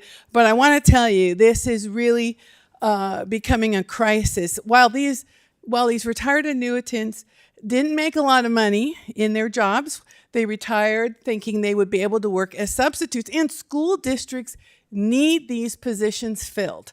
And I'm not talking about the school district who just puts somebody in there and doesn't recruit. I'm talking about the office secretary, the principal secretary goes out for 2 weeks because she's going to help her daughter who's having a baby or whatever it is. But these are short duration and it is extra help, but it doesn't help with the definition for substitutes. So please do what you can. We probably get 2 to 3 calls a day about this, asking what can they do. Okay. Yeah, and I want to address that as, we also get quite a few inquiries or escalations surrounding this issue as well. We are working on being more clear in our communications when it comes to working after retirement. We did issue that circular letter, and it does say that schools can hire retired annuitants, but we do understand that our laws are very complex, and in some cases, we're sticking too true to what the government code says. And what we want to do in the future is try to break it down in understandable terms that everybody can understand so we can avoid these issues. But again, I want to make it clear that me and my team are aware that schools can indeed hire retirees as a retired annuitant under the temporary extra help provision. Okay. Thank you, Brad. Deb Jenkins. Hi, Deb Jenkins, California School Employees. Thank you, Brad. I appreciate that. The law's there. We understand that the law's there. Circulars are intended to clarify. And really what has been missing are those clear examples. So you and Heather, over the last 12 months, have called every school district I have asked you to, spoken to every personnel HR director that is interpreting this incorrectly, back to our retired annuitants. And we appreciate that, but the verbal examples are not what the schools need to operate every day, because there are 2 or 3 other agencies or entities that are interpreting it as it gets back to the employer. The employer gets shy about what the interpretation is, and then they interpret incorrectly. So some easy processes, some clear examples of what it looks like that you are providing verbally need to put into writing and issued back out to the schools. And we just thank Heather for your continued efforts in clarifying this and getting our RAs back to substitute after the traditional substitute. Our RAs can come in and save the day. Thanks. And thank you for that feedback, Deb. Heather and I are definitely working towards streamlining our process. We're working with schools to create checklists to ensure that they're hiring retired annuitants in a proper manner. And again, we are working on our communication efforts to make it more clear so everybody understands who can or cannot work as retired annuitant. Keith, go ahead. Yes, Keith Yamamoto, California State Retirees. Thanks so much for the presentation. My question, actually I have a couple questions. One is, if someone returned to work and when they retired they were a classic employee, state employee, and they returned to work, do they get reclassified as a PEPRA formula employee? So that is something that is to take into consideration when you come back to work as a retired annuitant. So let me just talk real briefly about how PEPRA works. So if I retire from the state and then I return to the state, I maintain my classic benefit level. If you're going from the same employer back to the same employer, it's the same. So school to school is considered the same employer. Where you run into issues is if you say went from a state agency to a school agency or a public agency to a state agency. In cases like that, if you've been retired for greater than 6 months and then you reinstate back to active status, you'll be subject to PEPRA with the new employer that you're working for now. Your past time that you previously retired from would remain at classic. The new time that you're working for will now be subject to PEPRA. One thing to take into consideration when we're doing retirement calcs with PEPRA and classic mixed benefits, your PEPRA final comp cannot be used to calculate your classic final comp. So we do two separate calculations in cases like that to come up with the new retirement allowance. Even though it's not as good of a benefit, if you reinstate, it should still increase your retirement allowance, just not as much as it would if you remained in classic. Hopefully that made sense. Yeah, and if you, say, violated the provisions of the 960-hour rule, and I assume you're considered reinstated. That's correct. So so yes, you could be reinstated. We look at each case though on an individual basis. If the member had perhaps just violated it slightly once, we would most likely apply that remedy I mentioned earlier. Now, if we find a case where a member has violated the 960 hours 3, 4, 5 years in a row, then the remedy may not be applied. We try to be as reasonable as possible when we're looking at these violations. So would that remedy include those service credits when they were exceeding the 960 hours? When we're talking about the remedy, what we would do is we would just ask the member to pay back their retirement allowances during the part of the violation and ask them to separate from their retired annuitant appointment. They wouldn't have to pay back any contributions. And we also offer an option called an AER, actuarial equivalent reduction.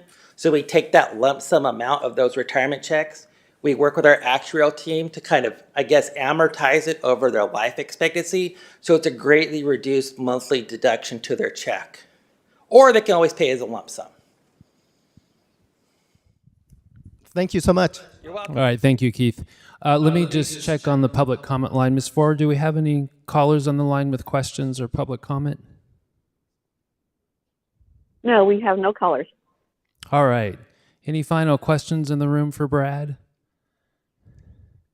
Very good. Well, please join me in thanking Brad again.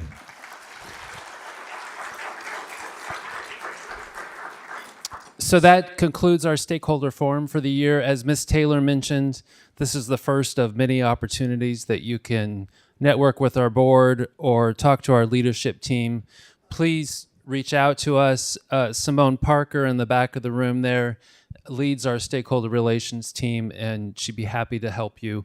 I want to thank our board and our leadership team for their participation today. and all of you for attending, of course, for all of our presenters. So have a good evening, and we'll see you soon.